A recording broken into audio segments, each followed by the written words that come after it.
New Mexico Territory, 1880s. Red dust lifts, barbed wire sings. He holds a $1 deed. A girl in stare shadow names the lie. A loose board yields oiled maps worth murder. Iron finds his brow. A badge winks, smoke snaps, wax seals harden. Partners sworn before Friday's courthouse showdown. The noon light came down hard and square like a carpenter's level laid across the whole mesa. Cal Mercer rode under it with his hat brim canted, and his jaw set the way hands set things when there's nobody around to notice. Red dust feathered off the gelding's hocks, lifted by little tongues of wind that sang in the barbed wire like a bow on a fiddle string. Ahead, the gray rails of the twin cottonwood fence ran a long, tired line, and the ranch house crouched beyond. Love this tale? Hit like, share, and subscribe to keep the West wild. Sun-bleached and hollow-eyed as an old prayer, he reined up at the gate and reached inside his vest for the paper they'd folded and folded again at the land office. $1 and lawful consideration, it said, and the notary's stamp had sunk the paper in like a boot heel in damp ground. The ink smelled faintly of iron. It was a poor man's deed, but a deed all the same, and Cal held it as if ownership could be warmed by a body's heat. The gelding blew, ears working. Cal patted the neck. Easy, Red. We made it. What he didn't say, that a forge in Abilene had burned down at the tail end of winter, and the man he'd trained beside, more partner than friend, had gone sour and disappeared, with the last of the good steel and the cash box. What he didn't say, that a house goes quiet in a different way when the woman inside it is gone. These are facts a man carries under the ribs. You don't toss them on the ground where the dust can cake them. He swung down, boots sliding a touch in the fine powder at the gate. The wire sang again, and he thought, almost idly, that a strand wanted tightening, that a brace post wanted a rock under it. A farrier's mind measures things even while the heart is busy with other accounts. He hitched Red to the corner post and felt under the saddle flap for the small hammer he kept wrapped in oiled canvas.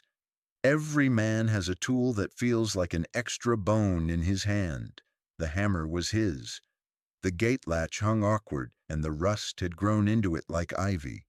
He shoved with a shoulder, and the rails gave. With a complaining groan, inside the fence line, the yard stretched to the porch. There was grass where cattle could find it if they knew how to look.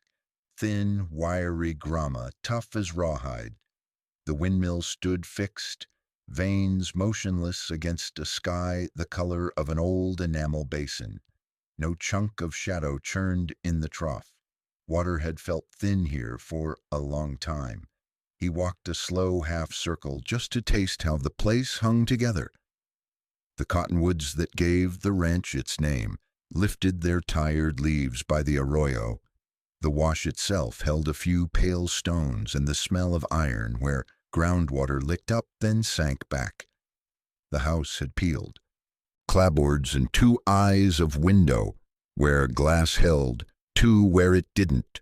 On the far side, sheltered from the worst of the wind, lay a fire circle, 3 rocks blacked.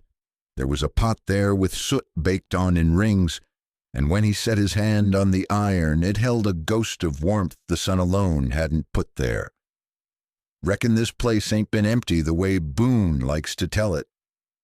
Cal turned. The voice came from the fence, where a man as stringy as a mesquite fence post leaned with his arms draped over a top rail. He wore a hat older than his horse, and a grin older than his hat, and he had the kind of eyes that had learned to squint and consider before they spoke. "Afternoon," Cal said. The man nodded. "Name's Amos Pike. I got the south section. We share fence, so your troubles are apt to be my troubles if the wind sets that way. Hold your horses, Sonny. That's not advice so much as a habit with me." Cal let the corner of his mouth lift. "Cal Mercer." "Mercer," Amos said, tasting it. "You the fella gave Boone Ketchum $1 thin and a handshake. Paper says so. Paper says a heap of things, Amos said, some of 'em even true. He looked past Cal at the house, at the still windmill, at the way the cottonwoods watched without meaning to. You hear talk down in town? What kind? The kind comes in quiet. Folks don't sing about it at the saloon, just pass it like a pebble in the hand. He scratched his jaw. Cutler boy's been buying up along the creek. Not much to look at if a man figures land by the acre, worth something if he figures land by water. I hear they want a stamp mill, and stamp mills, son, they drink water like a team after a long pull. Cal's eyes shifted to the windmill again. Doesn't look like this one's drinking anything. Not today, but water's a thing that hides if it can, and comes up where old men remember it and young men pretend they don't. There's talk of a quartz spine up under this side of the mesa. Talk, mind you. I never saw gold that wasn't married to trouble. Is that why Boone wanted it gone? Cal asked. Taxes, debt, pressure on the water rights. Amos gave a small shrug that said yes and said there was more. Boone's been ranched by his own bad habits for a long time. Cutlers made themselves friendly when they needed something. I reckon Boone couldn't tell you the price of his own soul unless somebody else said it for him. He hooked a thumb toward the house. You going in there alone? Figure two, Cal said. Amos's grin thinned to a straight line. Much obliged if you keep a hand near iron, then. I seen cook fire soot that fresh myself. Cal looked again at the pot. The heat he'd felt through the metal could be an hour old. Maybe two. Not last night's memory, nearer. He could smell, now that he let the wind angle, the faintest ghost of coffee, the bitter tail of the kind boiled, black and long until it bites the back of your tongue. I'll be careful, he said. Do that, Amos said. He straightened off the fence. And Cal? Folks say the Cutler brothers don't come for what ain't worth taking. That cuts both ways. If they press you too quick, you send for Sheriff Tate. He rides slow, but he rides. Cal nodded. I'll keep that in mind. Amos tipped his hat and walked his horse on down the fence, humming something that might have been a hymn once and might have been a trail song that outlived the men who wrote it. The sound of his going dwindled into the wires singing and then into the breathing of the world. Cal stood a moment more and looked at what he'd spent the last of his luck on. A man buys land and thinks he's buying a piece of earth. What he's buying is his own weight on it. He set the deed back in his vest, reached up and pressed his palm to the windmill's stanchion. The metal held a little sun in it. He could see the spot where a pin had walked out of its hole and where the grease had dried to a gray crust. That could be mended. A lot of things can if a man's willing to work and if nobody's riding up who means to stop him. Red shifted behind him, ears pricked at nothing. Cal flexed his hand around the hammer and turned for the porch. The boards up there were the color of smoke and wore the print of 100 boots that hadn't come this way in a while. A swallow flew out from under the eave and clocked him with a wing on its way to a better air. He stepped where the boards looked truer and let the porch give a little and find itself. The door stood shut. It had been painted once a color that might be called green by a man generous with his words. Now it was the shade of old money. The knob had a brass plate behind it, and the brass had taken 1,000 hands into itself and turned them into a patina of other years. He set his fingers on the plate and felt his own pulse there. Boone Ketchum had grinned in the land office, with teeth that didn't match, and had said the place was empty and had been for years. You'll have it to yourself, Mercer. Nobody wants that dry ground. You're doing me a kindness, taking it off my hands. The clerk had looked past them both and pretended to be interested in a fly. Kindness isn't the word Cal would have picked. He'd picked it anyway. He turned the knob. The latch resisted, then gave, and he put a shoulder into the stubbornness of it because men are used to that kind of language and don't mind translating. The door swung and the hinge groaned like an old man in bad weather. Dust rose in a little swirl and settled. The air inside held the cool of shade, the dry of long standing, and a smell that could have been mice or cedar or the way wood speaks when it's held its tongue for too long. Cal stood in the doorway and let his eyes find what light they could. The room ran broad and simple. Boards worn smooth in the place's feet. Light to pass, a stove with a stovepipe angled like a spear, a table with one leg that had learned to lean into the job. The window to the left had a rag of curtain, and the rag moved a little with the wind that got in where glass didn't. He listened.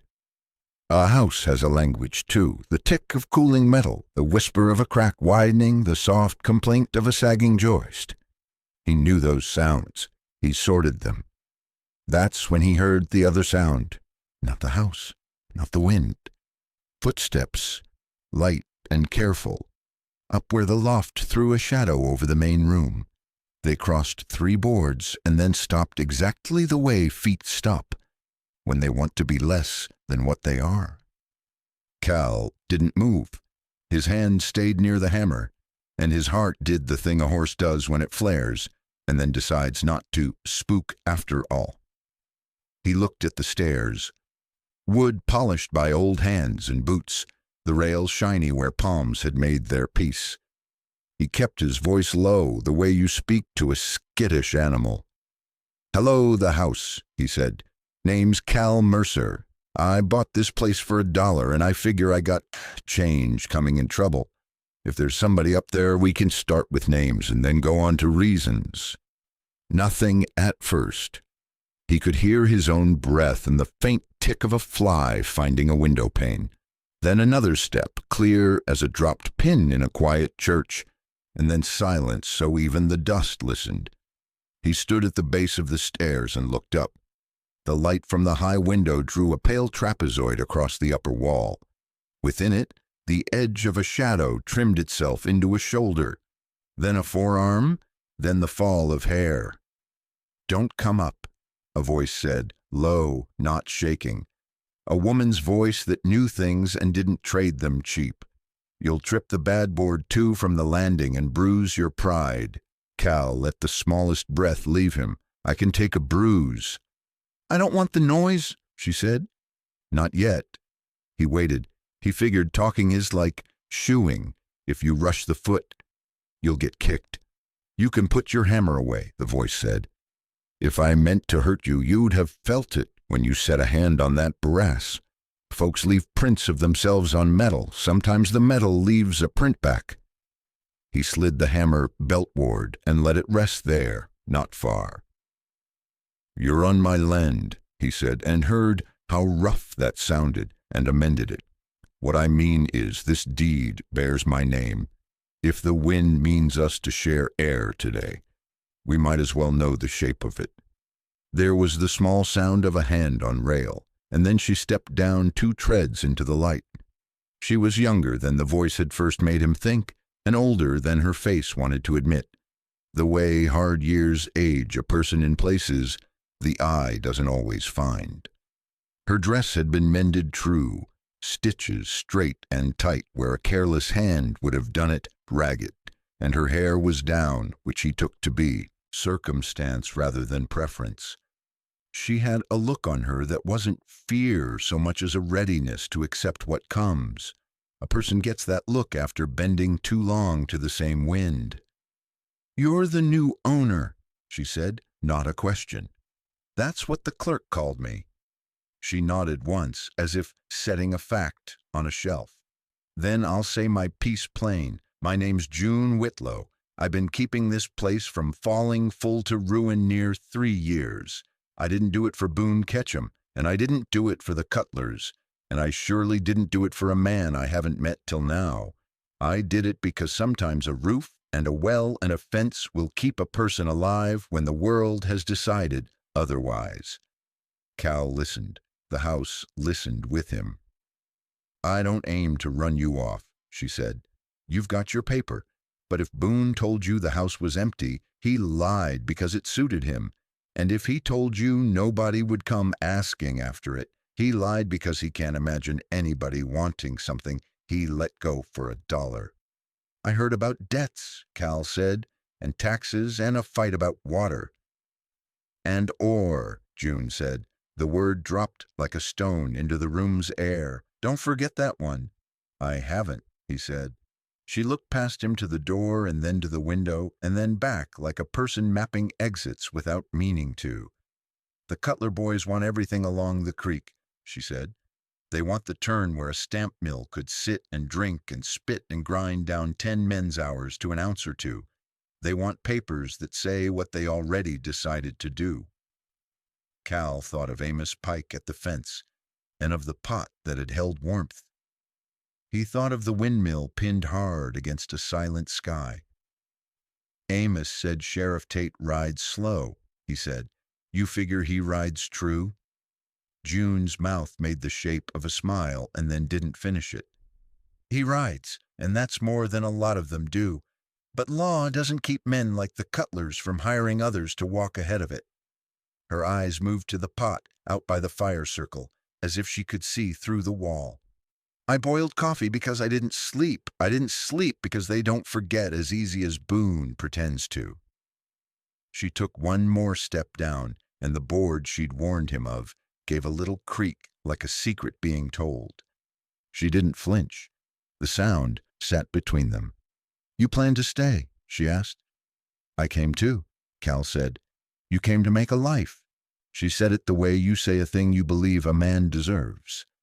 This ground will ask for your back and your hands and your time. It won't take your name unless you offer it. That sound like a fair trade to you? He asked. It did to me when I had less to trade, she said, but you should know something. Her eyes had a new weight when they met his.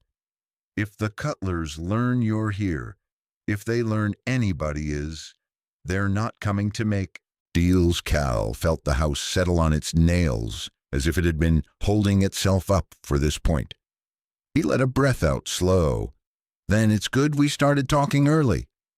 June's gaze flicked toward the loft again, where the light made a pale wedge and dust wrote and rewrote itself in the air. You should also know, she said, that for all the paper says, this place has been keeping me, and I've been keeping it. She lifted a hand and let it fall against the rail, not hard. If trouble comes, it won't leave clean. Trouble rarely does, Cal said. They stood in that held quiet the way people stand in a doorway they're half afraid to walk through and half afraid to leave.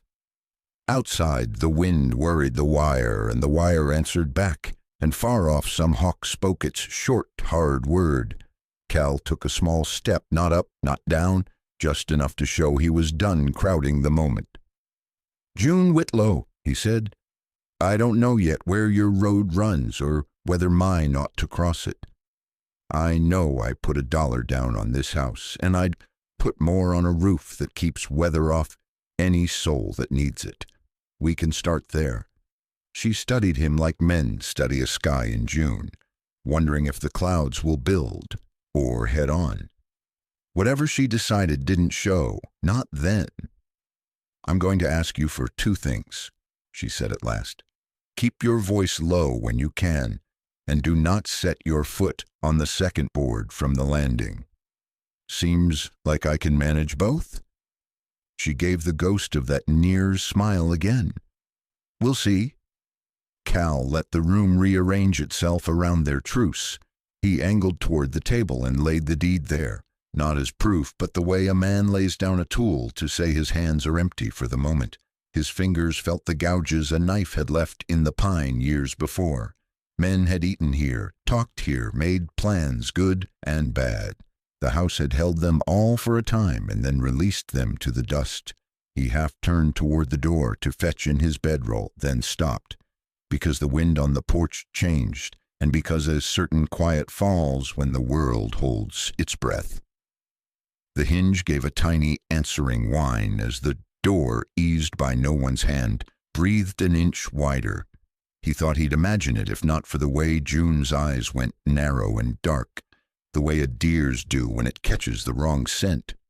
He lifted his hand a fraction, palm low, a gesture to still a horse, and June's chin dipped a hair in answer. In the upstairs hush, the footfalls he'd heard at first arranged themselves again. 2 soft steps and a stop, the exact weight of a barefoot person unwilling to be announced.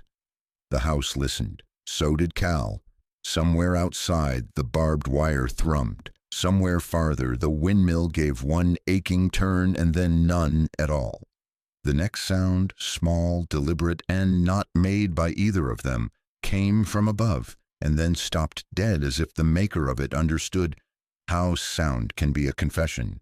"Don't move," June whispered, not to him and not to herself, but to the whole place, as if the ranch were a live thing holding its breath with them. And the stair, 2 treads up from where she stood, spoke with the softest creak, the kind wood makes when it remembers all the feet that ever passed and decides to tell on this one. Love this tale? Hit like, share, and subscribe to keep the West wild. The creak hung there like a thread pulled half out of a shirt, one tug away from unraveling the whole seam. June didn't flinch. She lifted 2 fingers the way you'd quiet a half-broke colt, and then reached with her boot toe and pressed the same tread again. It answered in the same small voice. "It's the board," she said, almost amused at his shoulders. "I set a sliver under it so it talks when the door swings. Wind moved your latch. Nothing else breathin' inside this house but you, me, and dust." Cal let air out slow. "That's so. That's so," she said, and gave the step one more gentle test, like a doctor thumping ribs. If somebody heavy puts their weight there, it sings a different pitch. That's the one I mind. She came down the last treads, skirt skimming wood. Her hand traced the rail without looking, which told him she could find her way blind in this place. Up close, the mending on her sleeve showed a needle that went true. Small, even bites through cloth. He knew something about work that asked for steady hands. It made him respectful where other men got careless. The room felt less like a hollow now and more like a shell somebody had lived inside, till the attempt itself left a shape. June crossed to the window and laid 2 fingers on the rag curtain, then let it fall. The light shifted from bright blade to dull bar. Cal moved in it and felt less seen. "You got water?" he asked. "In the barrel," she said, nodding toward the back door. "I dropped lime last week. It holds a clean smell if you don't go greedily at it." "I won't." He went to the back. Found the dipper hung from a rawhide thong. The barrel's lid lifted with a whisper, and cool rose up from the dark, thin as a knife edge. He poured careful, then looked to ask, and June lifted her chin. He filled a second tin cup, handed it across. She took it with a little nod that struck him as more honest than thanks, when you couldn't afford to spend the word. They drank without speech. Outside, the wire sang a different note and then lost the tune again. When the cups were back on the table, June set hers so the rim didn't hang over into space. She had that kind of eye, the one that notices what could roll. "You keep the place from falling in," he said. "I kept the worst of it off." She looked toward the roof. "I patch where the spring rains find a weakness. I go up before dawn when the wind's not pushin' me where I don't aim to go. I picked glass out the east sash, till my fingers looked like I was a seamstress for thorns." Well, that's temperamental. You can taste iron some days. Other days there's sweetness down past the old timbers, if the windmill mind to turn. "I can get that mill turning," he said without brag. "The pins walked. It needs grease where a man put soap once and called it good." She made the small sound people make when they balance out what's offered and what it'll cost them. "You a smith?" "Farrier," he said. "Smith on the days God lets me be." shoed more horses than I can count, fixed a good many mistakes made by men who don't count at all. That almost smile again. Then you'd say your trade is quieter than most folks think and louder when it goes wrong. I'd say that. A fly made itself foolish against the pane. June set a palm to the curtain and let it shush closed, dimming the world's noise, a shade. Boone said he sold it clean, she asked without looking up. He said the word empty a lot for a man who's got eyes. Cal glanced at the soot-ringed pot outside and back at her. He laughed when he said it. Boone laughs when he can't remember where the truth stops. She picked up a small jackknife from the sill and thumbed the joint. It was sharp enough, kept sharp by somebody who respected steel. He sold you a paper to save his hide. Debt's got his ankle. So does tax. So does the cutler's reach. Amos said as much. Amos knows how wind goes. He's been listening to it longer than most men. They say he hears a rider before the horse decides to. Reckon he saves more trouble than the church. She set the knife down, and it rang once against a tin of old nails. The tin rolled an inch, then hit a knot in the table and skittered another. June caught it with 2 fingers. Don't mind the mess. I don't keep house for company. I keep it for weather. You expect company? Cal asked. Not the kind a woman Plum decorates for. She tipped her head toward the north window, where the world showed itself in a narrow slice. Talk in Mesita Verde runs light and fast. A man with a hat like yours, new face, new horse, gets carried from tongue to tongue like a burr in a blanket. Cutler's got men who listen for anything that rattles their lock. And their lock is water and ore, he said, tasting how the words fit. And papers, she said. Don't forget paper. Her eyes stayed on his, steady. There's a kind of theft that wears ink like a clean shirt.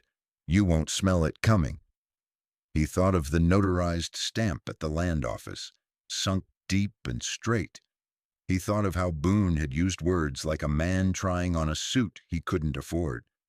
If paper's their trick, why sell me one? Cal said. Maybe they wanted it held in a hand, easy to pry open. Maybe they got wind that the territorial assessors were sniffing around, and they needed Boone's name off the book. Maybe they figured one more link in the chain buys them time to forge a better link. I don't sit in their meetings. She set a knuckle to the table and knocked once, a small superstition that said, I know luck's a listener. I do know this. If a thing ain't nailed, they'll move it. If it is nailed, they'll try to move the board. He nodded toward the stairs.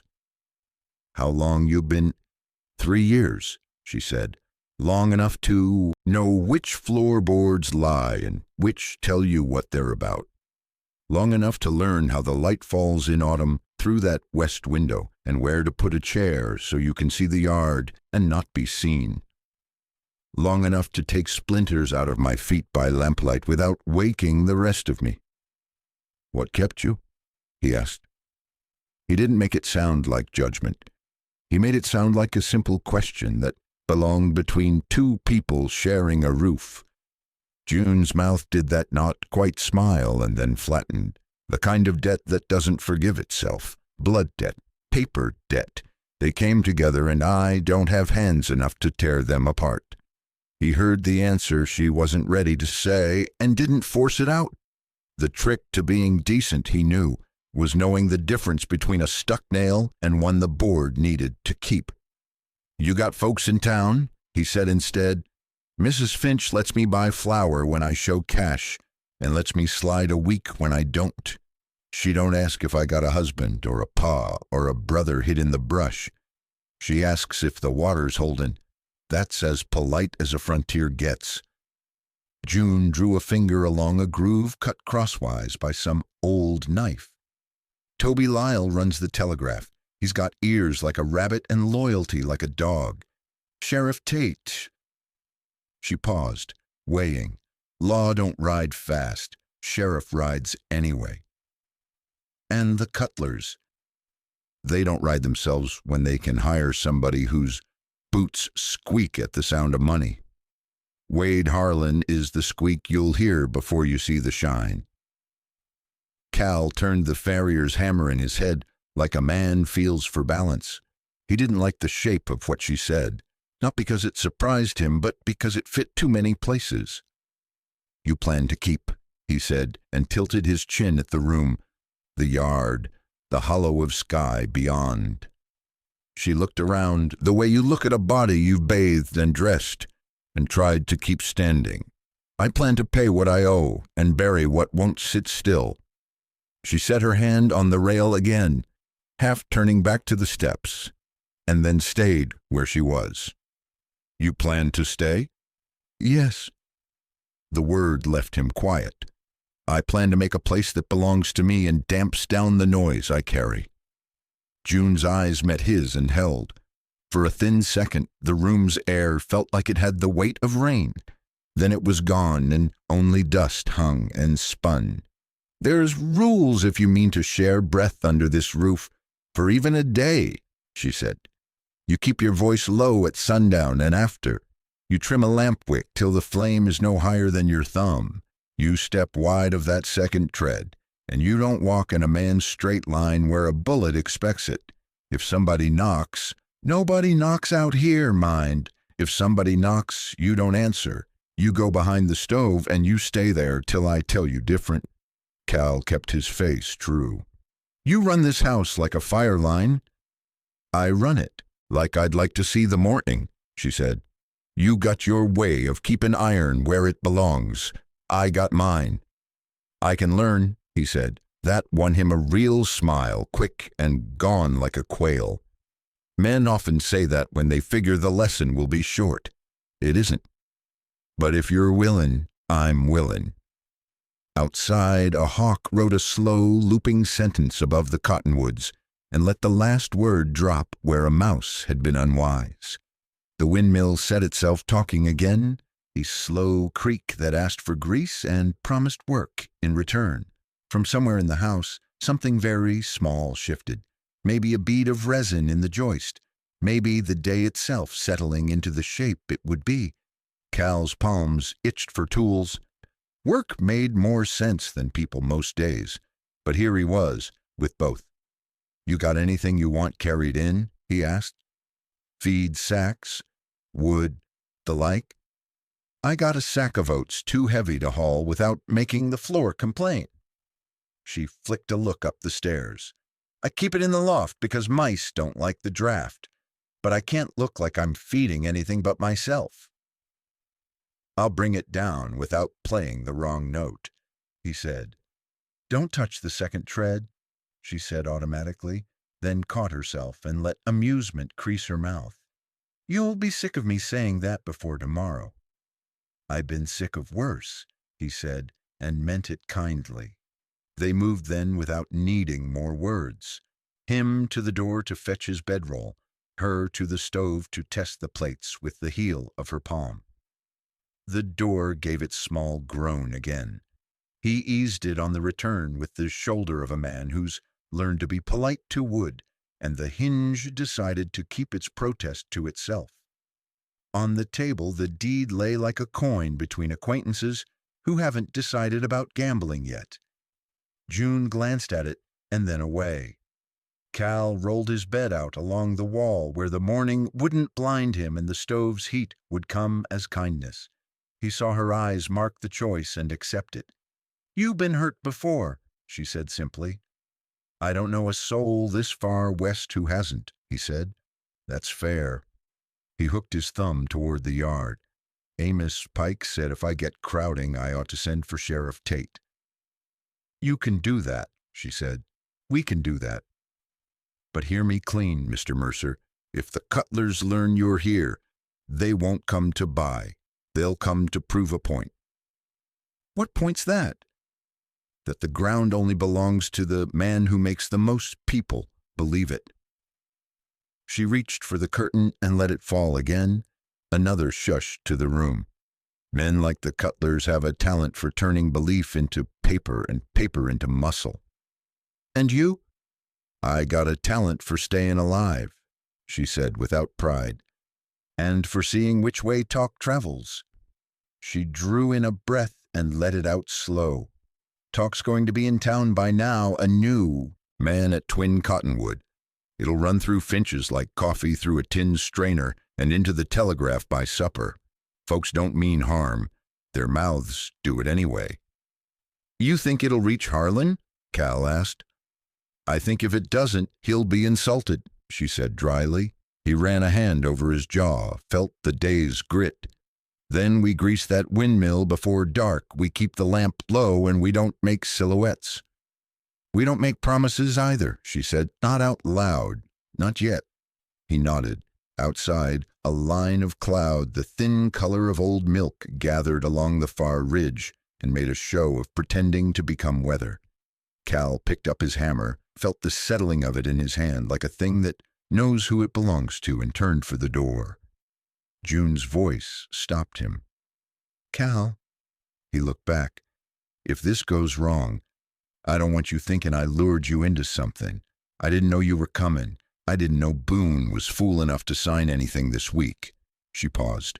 "You can ride out now and call this a mistake. I won't think less of you." He thought of the forge, of heat gone uncontrolled, of a partner whose leaving felt like a blow you never saw coming. He thought of rooms that echo in a different key once a woman's breath is gone. He looked at the little seam of strength in the corner of June's mouth, at the tin cup set just so, at the way the curtain cut the light to a kinder shape. "I'm not fond of repeating mistakes," he said. "I am fond of fixing what a man can fix." He shouldered the door. "First thing's that mill." June inclined her head like a person conceding a point in a game she had no time to play. "Mind your step," she said, "and if you hear a click-click come dusk, that'll be Toby's key talking down in Mesita Verde. It carries on nights when the heat goes out of the air. You'll swear it's nearer than it is." He paused on the threshold and listened as if he could conjure it out of daylight by will. Only the wire sang, and a jay scolded from the cottonwood, outraged about a thing only jays understand. "Later," he said. "Later," she echoed. He went out, and the door settled behind him with a polite catchunk. The yard took him in, and he crossed to the windmill, set the hammer down, and unwrapped the oiled rag from his grease tin. When the pin slid with that stubborn give that tells a man he's right, the tower gave a little shiver as if the whole outfit had been holding its breath too. Inside, June moved along the walls, touching what needed moving and leaving what wanted to stay. She lifted the tin of nails and set it where it wouldn't wander. She looked at the deed again, and then at the crack of light under the door, and thought all the thoughts a woman learns to think when survival is a room she rents by the day. The mill ticked, hesitated, then made its first half-turn. The vanes caught a stingier bit of wind than they deserved and answered anyway. Somewhere deep in the pipe a groan built, old iron waking to labor, and then water answered out of the earth with a sound that makes all the small animals of a place raise their heads and listen. June closed her eyes for the briefest part of a prayer she hadn't said aloud in years. When she opened them again, the light had shifted, and the house's edges looked like they belonged to somebody. Two somebodies, if the day held. "Talk rides fast," she said to the room, a wry, quiet thing. "Let it ride." She crossed to the window and pinched the curtain back, no more than the width of a finger. Down the wash, a dun-colored dust lifted where there ought to be none. It wavered. Wind or wheels? She couldn't tell. Not yet. "If they learn you're here," she had said, and now, saying nothing, she set the jackknife by the hinge and listened, like the house listened. By the time the click-click would carry from town, if it chose to carry, the day would have made up its mind. Love this tale? Hit like, share, and subscribe to keep the West wild. By mid-afternoon, the wind milled a little steadier at Twin Cottonwood, and the pump gave up a cough that turned to a drinkable song. June left the curtain pinched just enough to watch the wash, eyes measuring dust that wouldn't make up its mind. The house breathed the way a chest breathes after it's quit panicking, shallow and regular. Somewhere between that little relief and the first tug of evening, a far click-click began to carry up the flat, faint as a cricket with cold feet. Down in Mesita Verde, the sound wasn't faint at all. It was the backbone of the room. Toby Lyle sat behind the counter of the postal telegraph office, with his sleeves rolled, elbows squared, and his fingers pattering the brass key in a steady little dance. He had the clean hunger of a young jackrabbit and the ears to match, and he could read a town's weather by the way the saloon door let go of a man, or the way a wagon wheel complained in the ruts. A wanted circular for a different county lay under his elbow, rippling minutely in the draft, while a line of ink dried crooked along the ledger where his pen had gone as the key took his mind back. Pull Ketchum land files. Stop. The wire had said near noon, out of Las Vegas, New Mexico, the lawyer's office marking itself with a curt flourish that smelled of money and impatience. Now a second hand came in, this one from Santa Fe. Assessors request index numbers. Twin Cottonwood Creek parcels, stop. Toby heard those words the way a coyote hears calf cry. He wrote them neat and fast and slid them under a paperweight that was once the iron heart of a clock that gave up. The bell over Finch's store rang once and again as somebody light-footed pushed through. Mrs. Finch's voice rose and fell, pleasant, not sweet, like coffee boiled long enough to be honest. Across the street, the saloon uncoiled a trail tune about a girl who married the wrong writer in the right season. The piano picked it with 2 fingers and a thumb, and the barkeep sang under his breath because the only other man on a stool was Virgil Stokes, who didn't sing and didn't drink unless someone else bought it.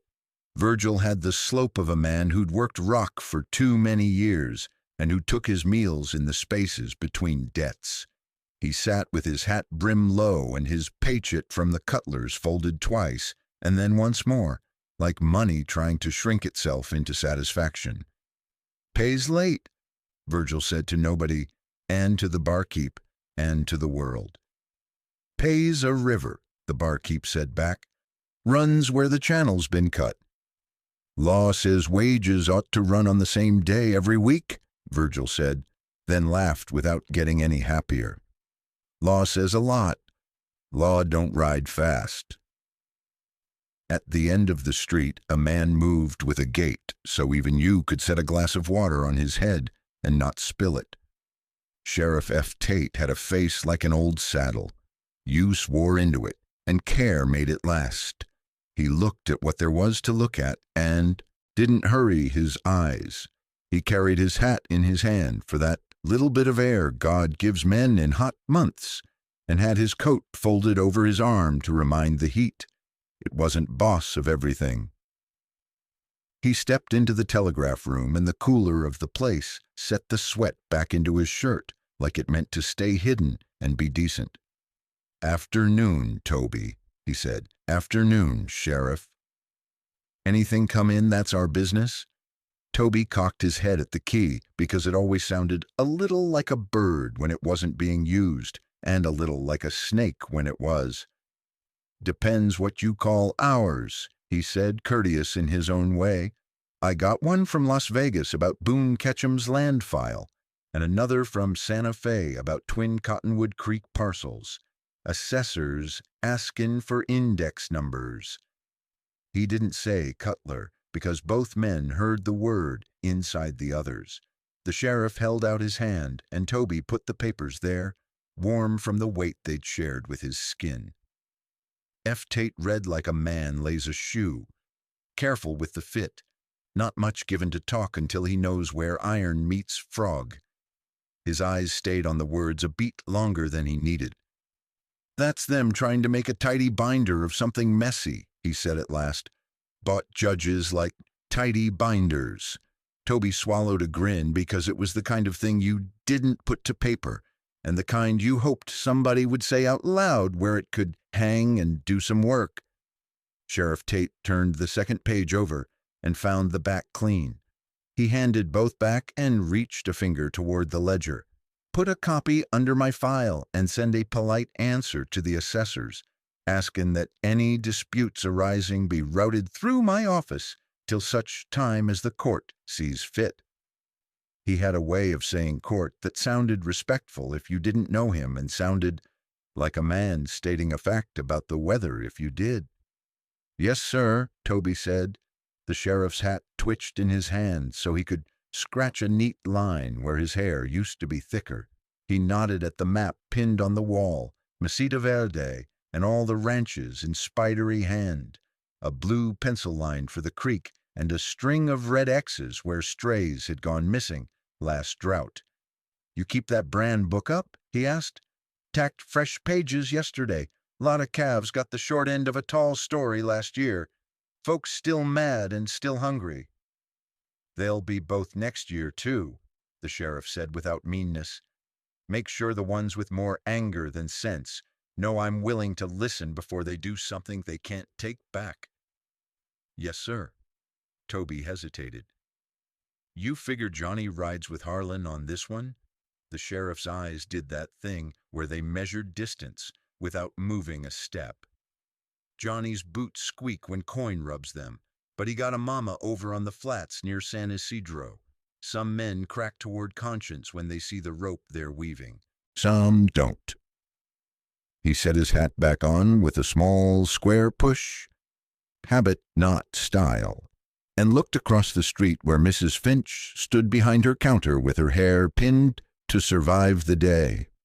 He saw Boone Ketchum in there, too, trying to be smaller than a man his size can be. Boone's mouth was smiling with half his teeth, and his eyes had packed bags to leave town without him. Sheriff Tate stepped into Finch's store, and the bell did its honest little tinkle. The place smelled like flour dust and leather and a sweetness that might have been the jar of licorice at the end of the shelf, or might have been the soap some woman with sense talked Mrs. Finch into ordering twice this summer. Boone turned, saw the sheriff, and got friendlier with the shelf. "F," Mrs. Finch said, weighing out beans. "You look like a man who's read something he didn't like." "I did," the sheriff said, "and I do that most days, and I still find reason to get up in the morning." "Good," she said. "You'll need reasons. We all do." Boone's smile didn't go anywhere because there wasn't anywhere left for it. He bought coffee on credit he didn't have, and sugar with a coin someone else would miss, and he kept talking like his voice could smudge the ink on what mattered. "You move that place, Boone?" Sheriff Tate asked softly, as if it were a thing they'd decided together. "Sold it clean as a whistle," Boone said too quick. "Man named Mercer. Nice fella. God-fearin'. He'll fix it up, I bet. Good for the county." "Sold it for $1, the sheriff said, and the number sat in the air like a fly waiting to be swatted. "That's the price a man sets when he's paying more to get shed of a thing than to keep it." Boone's smile cracked, then remembered itself. "Dollar's a dollar when you need it." Mrs. Finch slid his small bag across the counter just a touch out of his reach and waited until his eyes met hers. "It's credit today," she said. "Don't make me regret it." She didn't say what they all knew, that credit is a line you step off while you're building the bridge, and most bridges this side of the Pecos don't hold long if you build fast and cheap. Boone took the bag and made for the door. The bell tinkled. His shoulders kept his hat from hitting the frame, because a man's body learns a doorway's shape if he leaves enough times. Toby came in, papers in hand. He put them on the counter beside the beans, careful not to coat the ink with flour. He lowered his voice on his own because he had learned when not to be heard. "Sheriff," he said, eyes on Mrs. Finch so she could hear it too and decide who else should. "I got a rider from the north this morning asking where a man might find a place called twin cottonwood. Hat brim low, green kerchief, tooth like a wolf on a thong. Didn't give a name, didn't need one. Harlan, Mrs. Finch said under her breath, and the word itself made the sugar in its jar want to cake. That's my count, Toby said. I told him to try the Raven Mesa cut. Said the creek runs there and the cottonwoods show themselves. He asked if there was a new man at the ranch. I said I don't keep tally on other folks' beds. The sheriff's eyes did that measuring again, and if he moved at all, it was inside himself. You do right, Toby. A man like Harlan asks in a room. Answer him in the street and keep your back toward a wall. Yes, sir. The bell went again, and this time it was Amos Pike, hat in hand, as if he only remembered it when it wasn't holding onto his head right. He waved at Mrs. Finch the way a churchman waves at a blessing, and then saw the sheriff and nodded, in a way that said they'd had as many conversations outside as inside lately. Saw Mercer this morning at the Twin Gate, Amos said, like he was reporting weather that could help planting. Looks like a man who carries his weight where it belongs. He's got a hammer. Not a lot of men this far west know which way to turn one, so it works in favor of the nail instead of against it. You think he'll stay? The sheriff asked. I reckon so, Amos said, unless the wind that's coming convinces him to bend. You warn him? Mrs. Finch asked gently. I told him law rides slow, Amos said, and tipped his head toward the sheriff with respect enough to land easy. Told him it rides. Told him the cutlers don't come for what ain't worth taking, and that cuts both ways. The sheriff thumbed the brim of his hat. I'll make a circuit by the Raven in an hour, he said. If Harlan's sniffin', he'll leave tracks unless he's learned to fly. He looked at Mrs. Finch. You see June Whitlow lately? Mrs. Finch's hand stilled above the scale. Not in 3 days, she said. That means she's working or hiding or both. She don't waste steps. Mercer with her? The sheriff asked. She don't let men with her easy, Mrs. Finch said, a smile like a warning and a benediction together. But she lets 'em near her well if they draw quiet and don't spill. The sheriff's face did that slow nod that let a truth settle without pushing it. All right, he said.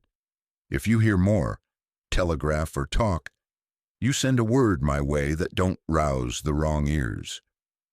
You'll get it, Mrs. Finch said, and that was more contract than you get in some courts. The day leaned toward the kind of late that feels like it could fall forward or back. Heat pulled itself thinner, dust lifted and set and lifted again. Cal Mercer rode in on red with the swing of a man who knows not to press a horse in the last miles of a hot day and whose mind is already at the task 2 tasks from now. He tied up outside and stepped into Finch's, and the bell let the room know who had arrived without the trouble of names. Mr. Mercer, Mrs. Finch said, the way a schoolmarm says a boy's name when he's done decent, but she's waiting to see if it'll stick. What do you need? Lamp wicks, he said. Grease if you've got it, and it ain't a sin to ask twice. Coffee if it'll stretch the dollar. Nails, 10 penny, and if you got any canvas left that hasn't forgotten what it's for, I'll take a yard. Sin comes cheaper if you go to the saloon, she said. You'll pay fair here. She moved like a woman who'd spent half her life where things were and the other half putting them back. The coffee bin whispered and the canvas thumped the counter, and the nails had their own dry music in the scoop. She set the lamp wicks on top like a ribbon you could use. Amos leaned his shoulder on the post and looked Cal over again, as if in the time between that morning and this minute the man might have changed into something else. You keep that hammer handy? He asked. Always, Cal said. Good. The sheriff stepped within reach without stepping in the way. Mercer, he said. F. Tate.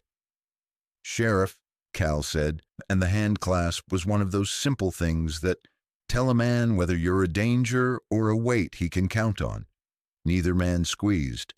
Neither needed to. You new to Mesita? The sheriff asked. New to a lot of things, Cal said. Old to a few. The sheriff's mouth twitched. You'll do. Toby had come in behind and now stood by Cal's elbow with the air of a man who's either too bold for his years or exactly bold enough for his job. He kept his voice tucked low where only the intended ears and God could hear it. Mr. Mercer, he said, I had a stranger this morning ask me the Raven Cut and whether there was a new man out at Twin Cottonwood. Hat brim low, green kerchief, tooth on a thong. I didn't tell him your name. I didn't tell him anything that belongs to you, but I figured you'd want to know his mouth was asking, and his horse was pointed. Cal felt the inside of himself settle the way dirt does when you pour water on it. He didn't flinch, and he didn't grin. He let the information sit where it was most useful. Much obliged, he said, and meant it down to the soles of his boots. Mrs. Finch slid the parcel toward him, tied neat. You be careful going back, she said. Some kinds of trouble like to travel in the blue hour. Amos pushed off the post. I'll ride a ways with you, he said, till the road remembers it's yours for the night. The sheriff folded his coat over his arm again and spoke to the room without raising his voice, and with the authority men lend to a person who's used it, without wasting it. If the Cutlers send their man to our county, he'll meet our way of doing things. We'll do them slow and true. In the meantime, keep your voices low when you say names, and keep your knives sharp for hides and not for neighbors. They stepped out into a light, turning the red dust to copper and the shadows to something you could fall into. Cal hitched his parcel behind the saddle. Toby stood on the boardwalk with his hands in his pockets and his eyes on the street the way a boy watches a train he's thinking of catching 10 years from now. Sheriff, Cal said, you ride slow. You ride. That's the plan, the sheriff said. Slow enough to see, quick enough to matter. Toby waited until Cal had a boot in the stirrup, and then he spoke one more time, softer than the first. And Mr. Mercer, he said, Wade Harlan asked directions. The name did what it does. It hit the boards and sank through them and settled in the dirt where it could sprout if watered. Cal's hand found the horn and steadied there. He looked once toward the thin line of cloud on the far mesa, and then at the road that cut the wash in two, and then at the boy who'd brought him what he needed. All right, he said, thank you. He swung up. Amos swung up beside. The sheriff stepped off the boards and stood in the street, with his hat on his head, and his eyes on the way. The light was going. Talk still rode fast in Mesita Verde. Law still rode slow. And out at the ranch where a woman kept a roof, standing with thread and quiet and a set of rules born of staying alive, the windmill turned its steady small circles, and the house held its breath the way a place does when it knows the day has chosen its next hour. Love this tale? Hit like, share, and subscribe to keep the West wild. They rode out of town together until Amos peeled off at the fork, where the road forgot which canyon it meant to favor. Cal took the wash alone's parcel tied snug, the gelding stepping neat on the ribbed ground. By the time Twin Cottonwood showed itself again, the heat had thinned to something a man could breathe without cussing, and the windmill turned like it meant to keep turning. June had left the door on its latch.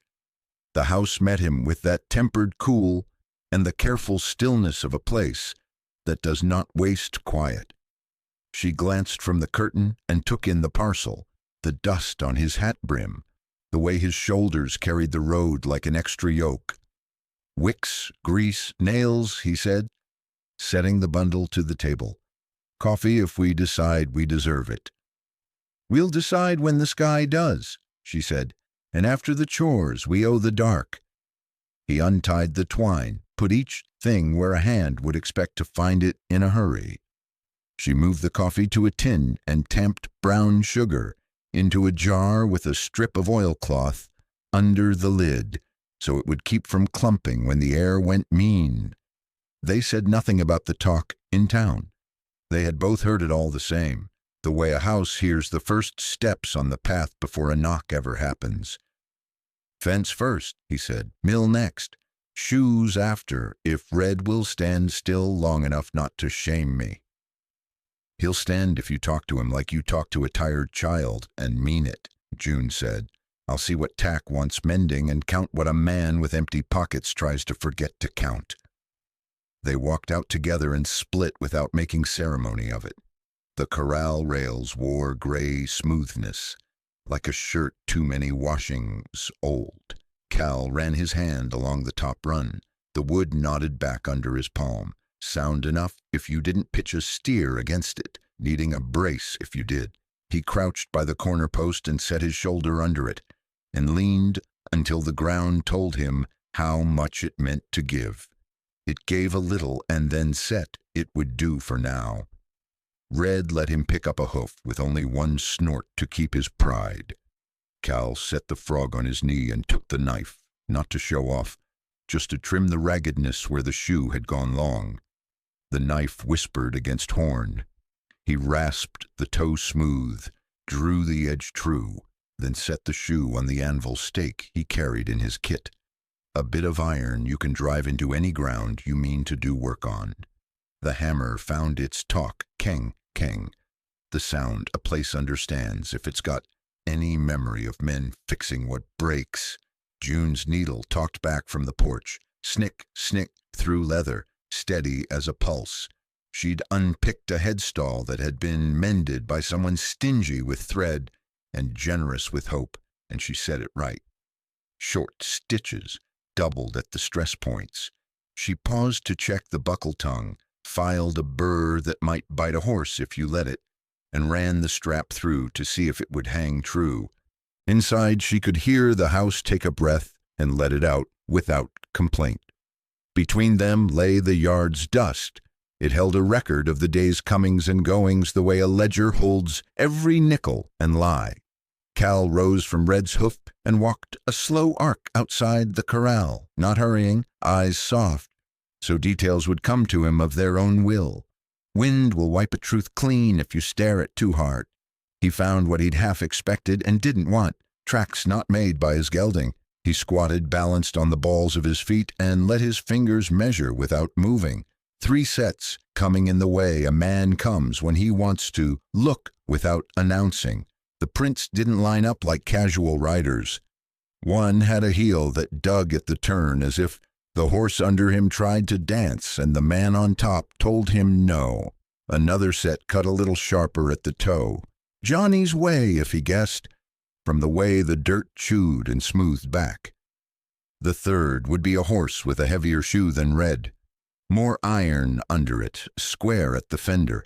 A stocky bay, maybe Harlan's mount if talk could carve shapes in your mind that matched the world later. He followed the arc they'd taken. It fanned and drew in. Half circle to the porch, then away again when they decided to do their looking from outside. They had not dismounted. That told him something. Men who get off their horses mean to visit or to search. These meant to measure. Men who measure have not decided yet whether to lie, buy, or steal. June came to stand beside him and didn't ask him what he saw. She let him say it, or not. He pointed with his chin. 3, he said. She looked, closed one eye the way a person does when they hunt for clarity. Toe in on the second, she said, already speaking his language, or else it had been hers for a long while. Left fetlock stiff, that's a rider who favors one side or a horse who does. They didn't come to talk, Cal said. They came to learn how the house breathes, she said, and whether it would flinch at a quick move. It won't, he said. That's halfway to being a promise, she said, and there was no reproach in it, only a scant warmth that said a person who keeps their word is a kind of fire in a lean season. He walked the line to where the prints cut the wash and lost themselves where the wind had been busier than consent. He stood there a long moment, not conjuring ghosts, just letting his mind lay the last of its stitches over the day's cloth. When he came back, he went straight to the mill. The grease tin came open with a thumb push. He wrapped a rag around 2 fingers and worked the pin with patience, turning, easing, letting the old grit lift away under the new slick. The vanes took a little wind and made a different sound. Less complaint, more bargain. The sucker rod took hold and the pump shot water that didn't want to and then did. A series of stubborn coughs that lined up into good labor. He waited for the trough to brim past murk and then cupped a palm under the spout to taste. Iron, sure, a shadow of lime, but clean enough to give to a horse and thank for it. He filled the smaller barrel June kept covered with the oiled cloth. She stood with the lid ready, eyes on the mouth of it, the way a mother watches a child step off a rock into water, trusting the next step, ready if it goes wrong. "Hold," she said when the barrel had taken what it could without sloshing. He dropped the lid neat. The sound it made, tuck, was satisfaction. He set his tools aside and went to the wire where it sagged. He took a turn around a cedar post, set a stick twister under the loop, and wound until the barbs tightened and sang that taut, thin note workmen learned to like. The whine carried down the fence and came back like a ghost of itself from the cottonwoods. Near the far corner, a brace wanted a rock under it. He shouldered a flat stone and levered it in. The post settled like a man lowering himself into a decent chair after standing longer than he ought. June finished with the headstall and brought out a brand book she'd found nailed inside a pantry board. The one Boone kept, or said he did, pages warped by weather and bad intention. She had pressed it under a cracked skillet for 2 weeks, so it would lie flatter, and now the paper turned with a stiff, sawn sote. She set it on the porch bench between them and ran a finger down the marks. Ketchum's K-bar, Pike's double P, Cutler's C-rail, then laid Cal's deed across it. Paper on paper, claim over claim. "You mean to make your own?" she asked. "In time," he said. "A mark worth more than iron." "What would you call it?" He looked at the windmill, and the 2 cottonwoods hunched toward one another, like old men sharing a story they'd told too often to be true, and too true to be comfortable. "2 blades crossing," he said. "Or 2 trunks leaning, maybe both." June made a small sound that might have been approval and might have been something a woman lets slip so you know you haven't been wrong all day. "You'll want to register it in town," she said. "Toby will set the paper, sheriff will initial. Then it's you and your cows and every fool with a hot iron trying to change a calf's mind about its mother." He closed the book and slid it back where she'd had it, under the skillet. "We'll get to that when there's something to mark. Right now, I want the place to look like men and women live here and mean to keep doing it." "That's more than most marks tell," she said. They kept at it.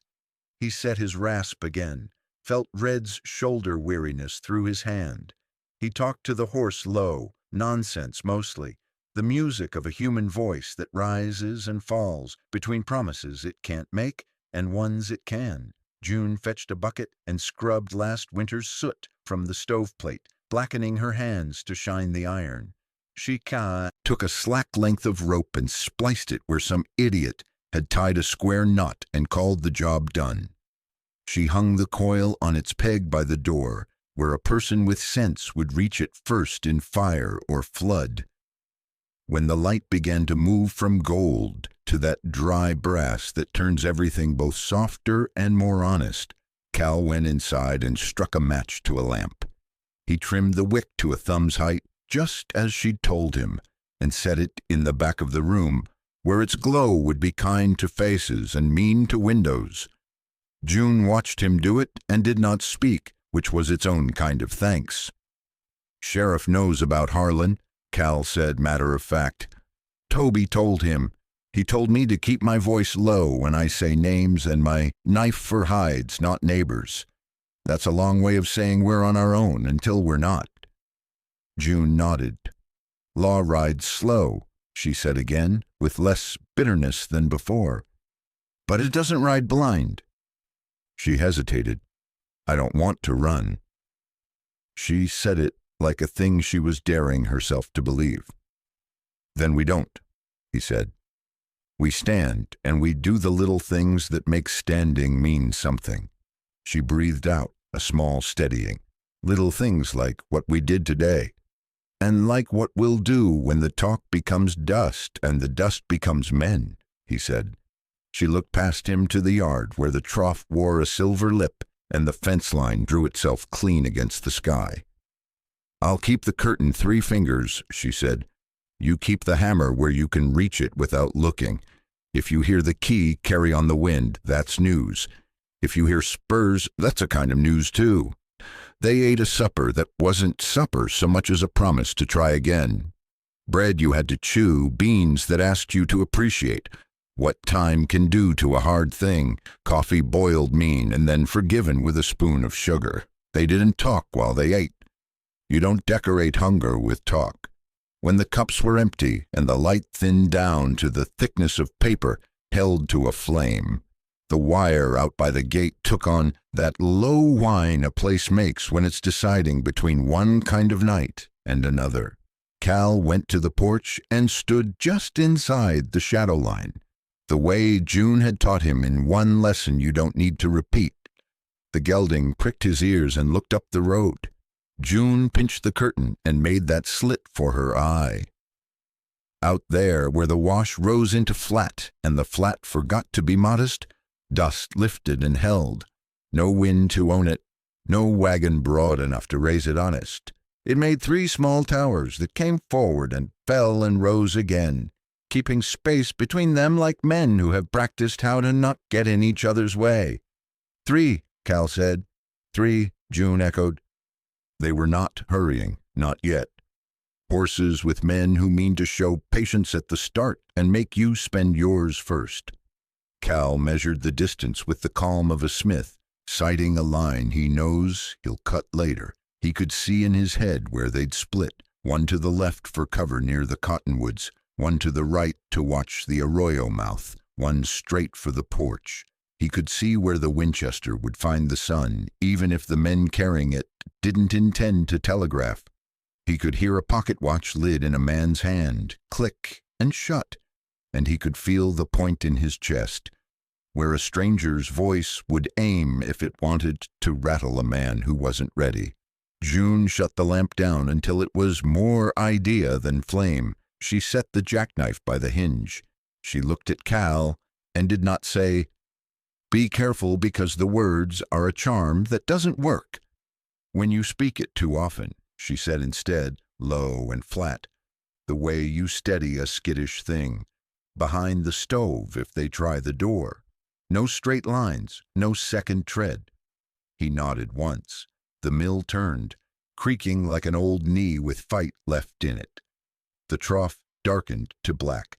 The door breathed and settled, and the house drew itself around them the way a coat draws around a body at first cold. The 3 dust plumes came on, and somewhere down in Mesita Verde, a boy's key probably tapped out nothing at all, because there are hours when news stops being words and becomes the sound of hooves. "Let them come," Cal said, not brave, not foolish, just the plain grammar of a man who had decided finally which side of his own threshold he meant to stand. The riders changed their gait a hair, the dust lifted one last time, and the evening walked forward to meet them. Love this tale? Hit like, share, and subscribe to keep the West wild. They came in like men who'd read the ground and decided to write on it. 3 riders holding distance between them the way a gambler holds cards off the table. Nothing friendly about the spacing, nothing sloppy either. The one in the middle kept to the wagon track, straight at the porch, the other 2 drawing a semicircle that would pen a man in without the trouble of rope. The dust behind them curled and lay down as if it knew its part. Cal stood one pace inside the door jamb, where shadow made a man less of a target and more of a fact. He could feel June just behind his shoulder. Lamp turned down to a notion, curtain slit to a fingernail of dusk. The house held its breath the way it had a right to, given the day. He slipped his palm across the table and let it rest near the forge hammer. Iron head turned away so it didn't glint. The center rider eased up at the bottom step and didn't climb. He sat his saddle like a man who had made friends with hard leather and mean decisions. Hat brim cut his eyes to slits. His mouth smiled a little and his eyes didn't. The horse under him, a deep-shouldered bay with more iron under his feet than any animal required, shifted once and settled. The man let the reins lay dead against the neck, a hand's weight and no more. "Evening in the house," he said, and made the word evening sound like something he could afford to buy outright. "Name's Wade Harlan." His voice had the rasp of gravel that had learned a trick or two in a tin cup. "Mighty dry to be out here without friends." Cal let the quiet stand between them long enough for the dust to remember which direction the sun set. "You found my porch?" he said. "That makes you either lost or impolite." Harlan's mouth kept the shape of that small smile. "Reckon I found your boss's porch. Cutler Brothers send their regrets they couldn't come say howdy. They aim to do business where their business touches. This here's one of those places." "I don't recall hiring a boss," Cal said, "and I don't share porches with men I've only just met." "To be fair," Harlan said, easing the bay half a step left so the angle gave him the porch and the window in one sweep, "I didn't come for the woodwork. I came for property we have reason to believe got hid where it don't belong." His right hand hung lazy near his thigh, thumb crooked like habit over the butt of a sidearm he didn't need to touch to make useful. "My employer would prefer to speak quiet on the matter. If talk comes first, paper can follow. That's how gentlemen do, Mr. Mercer," Cal said, because the name would be all over town by now, and nothing would be gained by acting like it wasn't. "Well then, Mr. Mercer." The name lay on Harlan's tongue and didn't spoil there. He tipped his chin rightward, not enough to telegraph, just enough to loosen the circle. "Johnny," he said, and the rider on the right shifted a fraction so Cal could see him true. The boy, he wasn't a boy in years, but the kind of hunger on his face wasn't far from the kind boys carry, sat a rangy sorrel, hat brim low, jaw clean-shaved, to hide the way it tightened when he swallowed debt. His eyes were tired and sharp at the same time. He held a Winchester loose across his thighs, as if it were a promise he didn't aim to keep quickly. On the left, the third hand drifted closer to the cottonwood shade, watchful. Cal marked the horse more than the rider. A stepped shoe on the left fore. A click where a man had set nails with a sloppy rhythm. The animal's ears worked the yard like it was learning a new song. The rider didn't announce himself, and Harlan didn't lend him a name. Men like that do their best work without one. Harlan took a pocket watch from his vest and popped the lid. It made that click a man doesn't forget, once he's heard it right before trouble. He studied nothing. Just let Cal see the neat face of time and the red second hand he didn't intend to honor. He snapped it shut and smiled the way a nail smiles right before it bends. "Sun'll be down soon," he said. "We could be done with this peaceable, or we could be talking through the dark. Now I mean to be neighborly. All I'm asking is a look-see through the house and outbuildings for items belonging to my employer by right of purchase and by instruments duly filed. You let me take custody of anything like that, and I'll be on my way with gratitude and no blood spilt on your step." Cal put one boot sole on the top tread. He didn't take the porch fully. He didn't cower either. "You got paper says you can go through my house?" Harlan's smile widened a hair, lost warmth it didn't have. Paper's a Sunday thing, Mr. Mercer. We're doing weekday business here. The sooner we settle who owns what, the fewer signatures folks have to forge. Then I'll make it easy, Cal said. This is private property. The things under this roof are under my say-so. If you got paper, I'll read it. If you got talk, I got chores. Johnny shifted and the Winchester winked where the last of the afternoon slanted. He didn't aim it. He leaned it. The difference was a language every man present spoke. The third rider behind the cottonwood set his horse's feet as if checking angles in the dirt with them. Harlan let the silence fill like a cistern.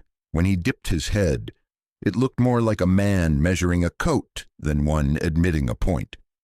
I see your position, he said. You're new to this county. That buys you some slack where others get rope.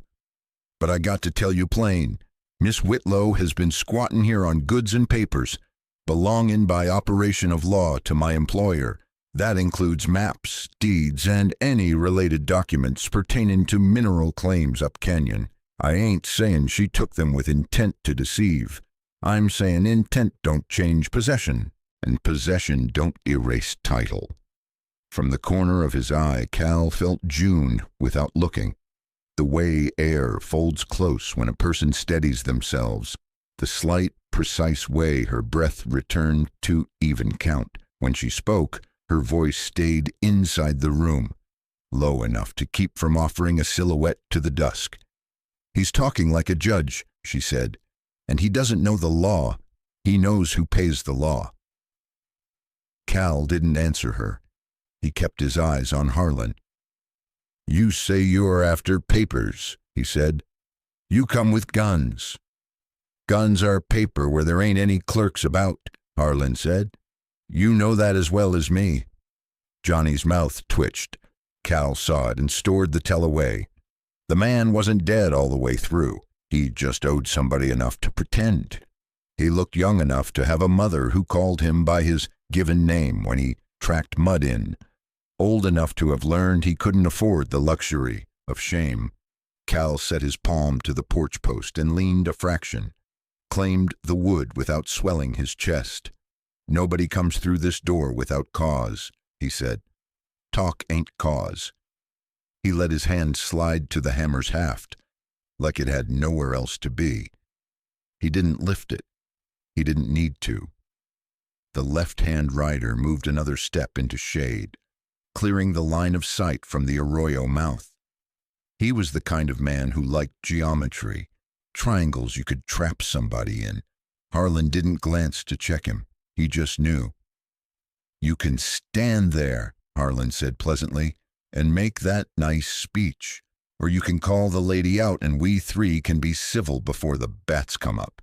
I ain't eager to trouble a new man's day. I'm eager to gather what belongs to a legitimate business interest and go home to my supper without anybody's blood changing how my boots fit. Behind Cal, June stepped into the deeper part of the room and came forward again, lamp wick trimmed low. She was no more than breath and shadow until she wasn't. She put her hand flat on the table beside the deed, not to show it, to feel its weight under paper. Cal didn't turn, but he felt the change in the room, same as if a door had opened and shut in a storm. He thought of the message Toby had put on the wire. The way sound travels on a line, whether it wants glory or not. He thought of Sheriff Tate's eyes measuring distance without moving. Law rides slow, Amos had said, but it rides. If a man could buy time, even a few measured minutes, it might bring a star to this yard before the night did. Mr. Harlan, Cal said, you like to show yourself a gentleman. You talk it clean. If that's the coat you're wearing, you'll tip your hat to a simple request. Give me 1 hour to ride into town, send a word to the sheriff, and we can open this door with him on the boards. If papers are like you say, he'll read them for both of us. If they ain't, we all avoid explaining bullet holes to men with pens. Harlan smiled in a way that showed a touch of teeth and no kindness. I admire a man who knows how to stall without calling it stalling. He put the watch out again, clicked the lid, studied the second-hand's little ambitions, and shut it. I'll cut it down for you. I'll give you the length of time it takes me to get bored of this conversation, and I'm a man of limited patience. Johnny cleared his throat. The sound had something in it. Not mercy, not exactly, just a man remembering there's a price for everything and trying to pick the tag with care. Wade, he said softly, there's light going off the mesa. Shadows will get us before we get what we came for. Then we best hurry, Harlan said, and now the smile was gone. Search starts at the house. That means you, Mr. Mercer, step aside. You don't want to be the reason a woman's day goes bad. The words were neat. The threat underneath them was not. The left-hand rider's horse sidled, metal clinked on a heel. Johnny shifted again, the Winchester moving from comfortable to ready. Cal's breath stayed even. He kept it that way, because panic is how men make strangers' jobs easy. He thought again of time, not time like a clock, time like a rope you can hold one more second if you set your feet. He shook his head once. No, he said. Harlan's jaw moved a fraction, as if he'd bitten a seed in bread. He hooked a thumb into his belt, let it rest near the Colt without making a sermon of it. You aim to die on a word that short? I aim to live on it. The answer landed and stayed. The windmill ticked. A bat tried the air and found it to its liking. Somewhere out by the fence, a wire hummed to itself and shut up again. Last offer, Harlan said, soft, all the edges sanded. You move. We look, we leave. Cal didn't move. He didn't think about the forge ash that had blown across his boots. The night everything he'd built turned bright and fell. He didn't think about the long room that went quieter when a woman who used to hum there stopped. He didn't think about the weight of a hammer or the span of a man's shoulders when he sets them, because he never had enough to set them for before. He thought about the lamp wick trimmed to a thumb, the rules June had drawn thin but strong around this place, the barrel lid thumping home, the way the windmill had given up a groan and then decided to work. He planted those thoughts like posts. No, he said again, not bigger, firmer. Something old and impatient flashed through Harlan's look and was gone. He took the Colt up, smooth as a lesson learned before breakfast, and eased it till the muzzle pointed at the center of Cal's forehead. He didn't make a speech with it. He let it hang there like a definition. Behind Cal, the room stilled so hard he heard his own blood, as if it were water rising in pipe. He expected June to remain shadow and silence. He expected her to set her weight behind the stove the way she'd said. He didn't expect the shift in air when she crossed that last seam between hiding and standing. She came onto the porch, not rushing, not shy. She moved with that balanced step a person learns when they've lived too close to drops. The light took her face and turned the bones clean. She looked at Harlan, then at Johnny, then at the man who was nothing but angles and shade to the left. Her hands were empty. The small bag she carried always hung from her shoulder like something a woman might take when there won't be room for more. Harlan's pistol didn't waver. His eyes did, a little, just enough to resettle. The left-hand rider's elbow eased. Johnny's jaw worked once. June's voice reached the yard in a level that didn't ask for echo. Mr. Harlan, she said, the man you're pointing at has nothing to do with your business. She didn't look at Cal when she said it. She didn't need to. He came with a deed and a hammer and a decent way of standing on his own ground. You got a quarrel. You put it on me.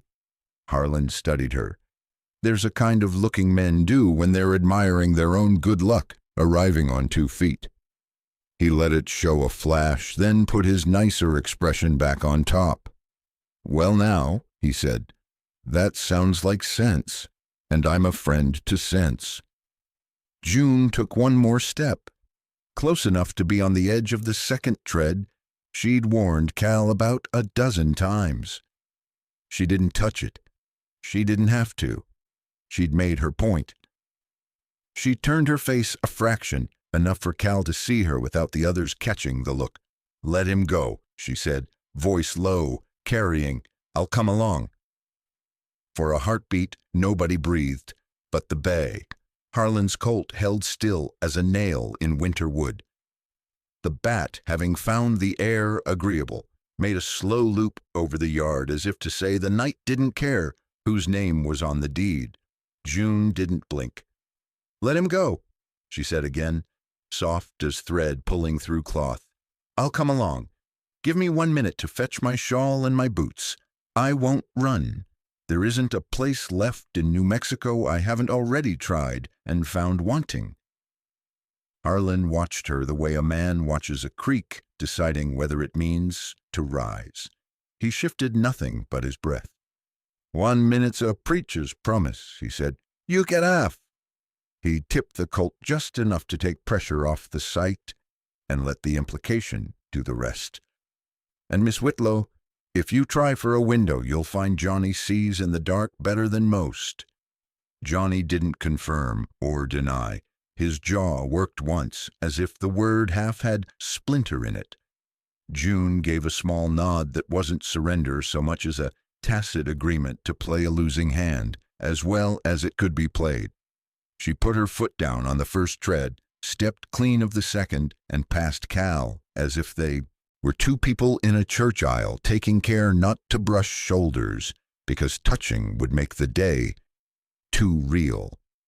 Inside, the lamp burned to the height of a thumbnail, polite as requested.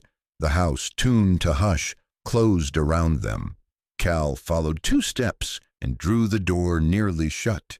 He felt the porch, felt the yard, felt Harlan's presence as a weight on the other side of the wood, and for once, the weight felt like a thing that might be held off by the thinnest of materials, pine, restraint, time.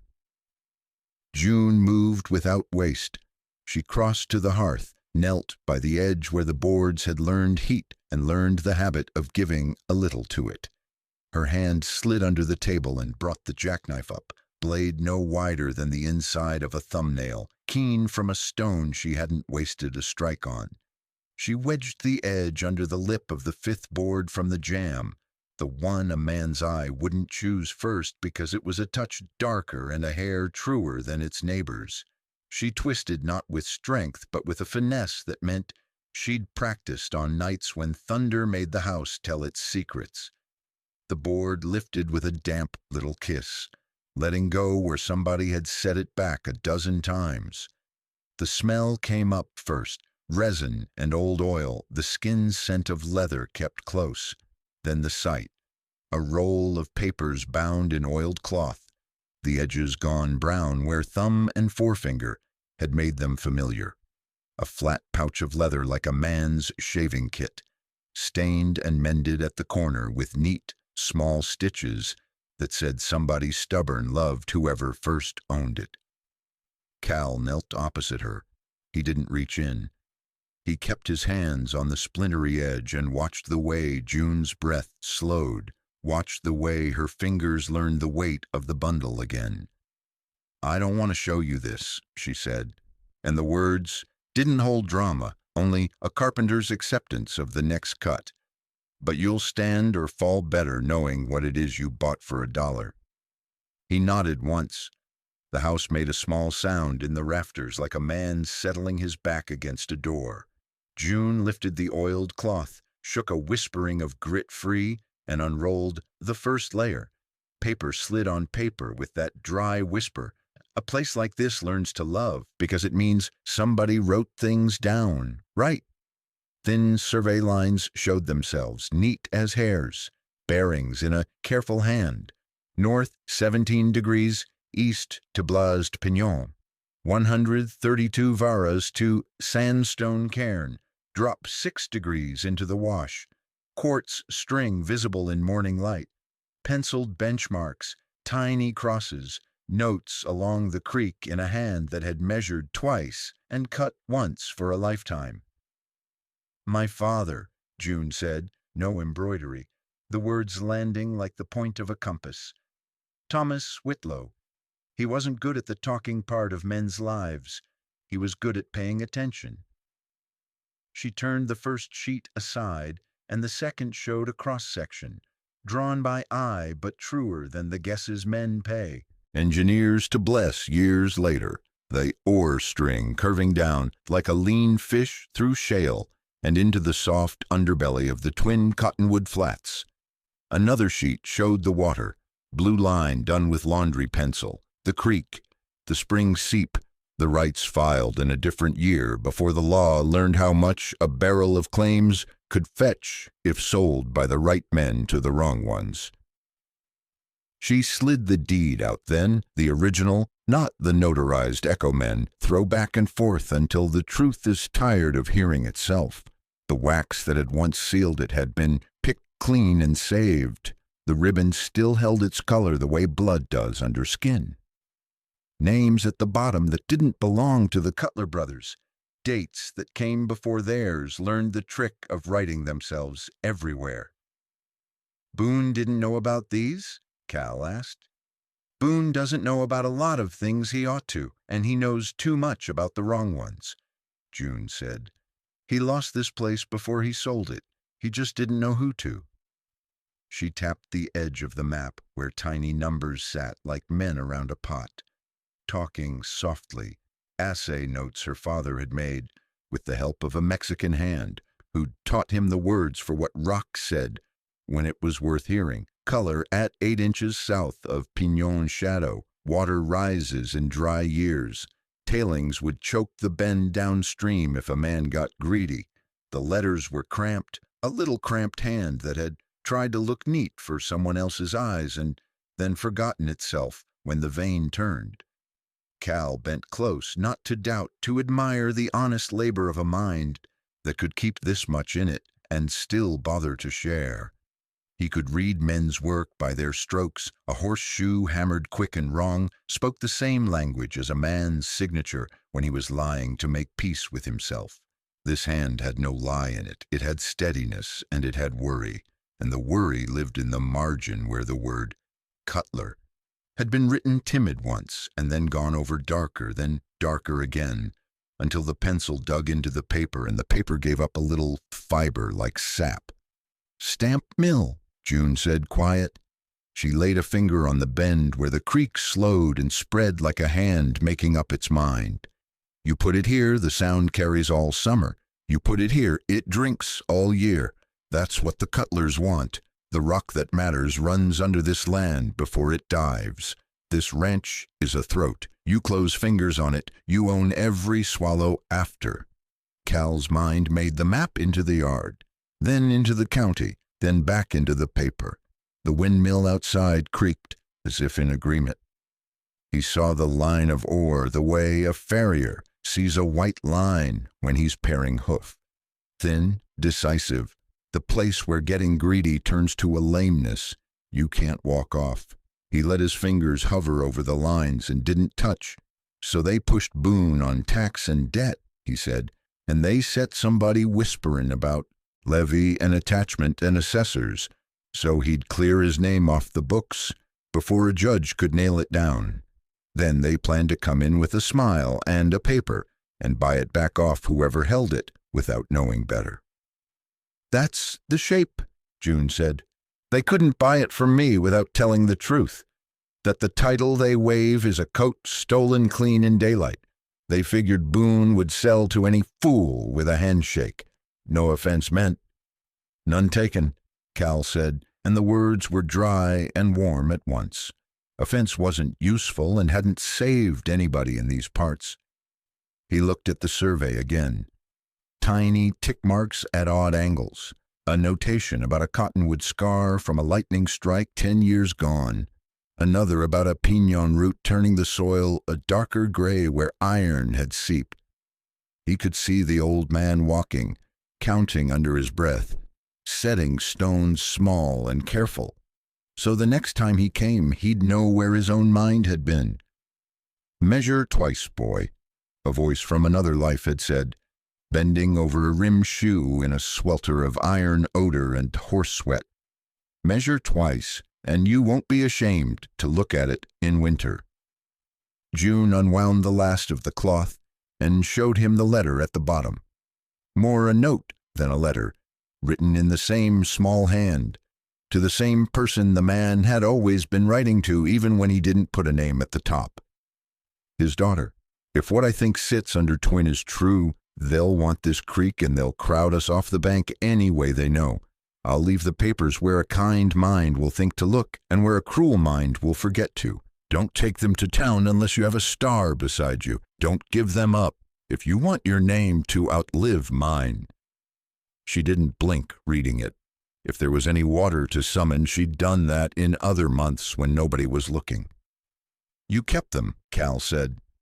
I kept them because without them my father dies a liar, she said, simple. And because with them a court might remember what it is supposed to be for one morning out of 10. She set the letter down, not like a relic, like a tool with edges. But paper and stars don't get along without witness and time. I didn't have either. So I learned how to listen for men who ride for other men's appetites. I learned which boards creak and which keep their peace. Outside, Harlan's voice drifted in through wood grain and chink. Time's up. Not a shout. Just a clarity that thought it didn't need to raise itself to be obeyed. June's eyes didn't go to the door. They stayed on Cal. I was going to run, she said, and didn't dress the confessional in Sunday clothes. I almost ran when I heard his watch click the first time. I almost ran when you trimmed the lamp wick like I told you, because that meant you'd listened, and I don't know what to do with men who listen rightly. But if I run, these stay, and if they stay, the next man catches a bullet for a paper he doesn't know how to read. She breathed once and found the even place again. So I thought I'd trade myself for the papers. No, Cal said. It surprised him how quiet it came, and how sure the word felt in his mouth, like a shoe set perfectly on a foot that had ached too long. He put his hand on the tabletop and felt the gouges a knife had left there years ago. A man who knows where to put his weight can keep a door shut a long time, he said. I ain't a big man. I'm not fool enough to call this a fair fight, but I know the feel of honest work when I put my hand to it, and your father's lines are honest. I won't hand them to a liar to make him taller. June watched him the way a person watches a sky that might break hot or break clean. There was no smile, but something eased around her eyes, not trust exactly, the seed of it. You'll be the first person in a year and a day I've let near these maps, she said. Then I'll be the last person until a judge who ain't bought sets his hand to them, he said. We need time, June. We got more'n we did 2 minutes ago because you made him say half. We need the rest. I can buy a little if I talk. Toby may have wired. If Tate is anywhere near the Raven, the light might carry him to us. A breeze slipped a thin whisper around the door jamb. In it rode the faintest, farthest click-click, not the crisp talk of a key under a boy's sure fingers, just the echo you imagine when you've listened too many nights and a habit makes a sound out of air. June tilted her head and didn't call it real or not. The windmill gave a creak, answered by a drip into the trough. The day had slipped to that tight edge of blue where a badge, if a badge were coming, would catch a low sun and wink once and be gone. Cal put the deed on top of the stack, slid the oiled cloth under, and wrapped the papers as a man wraps a saddle in weather he respects. He set the bundle back where it belonged, under the loose board, into the pocket the house had made for secrets it didn't aim to surrender. June pressed the wood down until the joist kissed it back.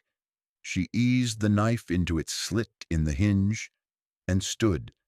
Cal took one long breath, let the weight of what they'd decided settle on the part of him that had always carried other people's loads because his own alone never felt like a full day's work. He turned to the door.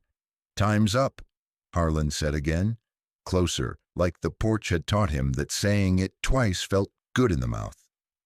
June touched Cal's sleeve, one small practical contact. Don't stand center, she said. If you buy time, don't overpay. Never have, he said. He cracked the door and let the evening in. The porch boards knew him by now. They gave and didn't complain. Harlan was where he had been, only calmer. Johnny's Winchester had tipped a fraction higher. The third rider had become more shade than man, as if the cottonwood had decided to loan him its darkness for a fee.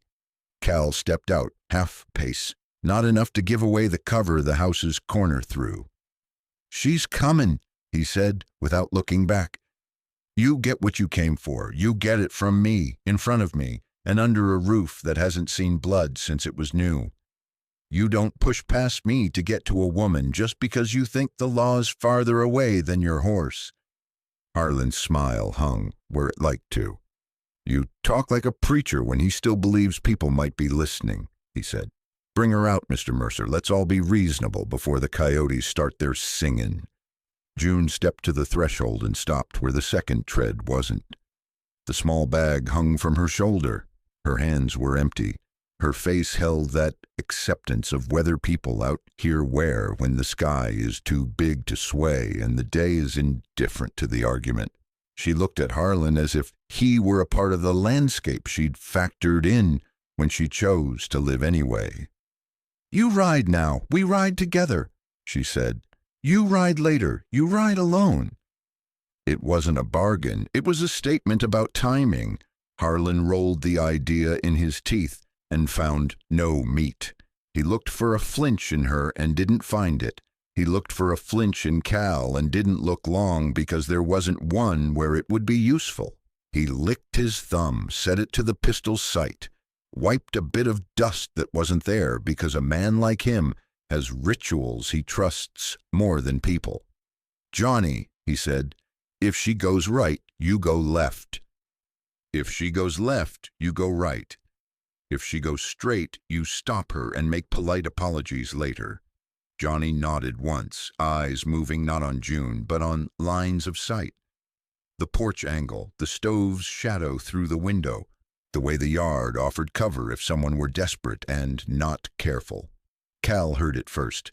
Not the click-click he wanted, not the law he meant to conjure by standing up straight. Hooves, not three. More, not nearer than he liked.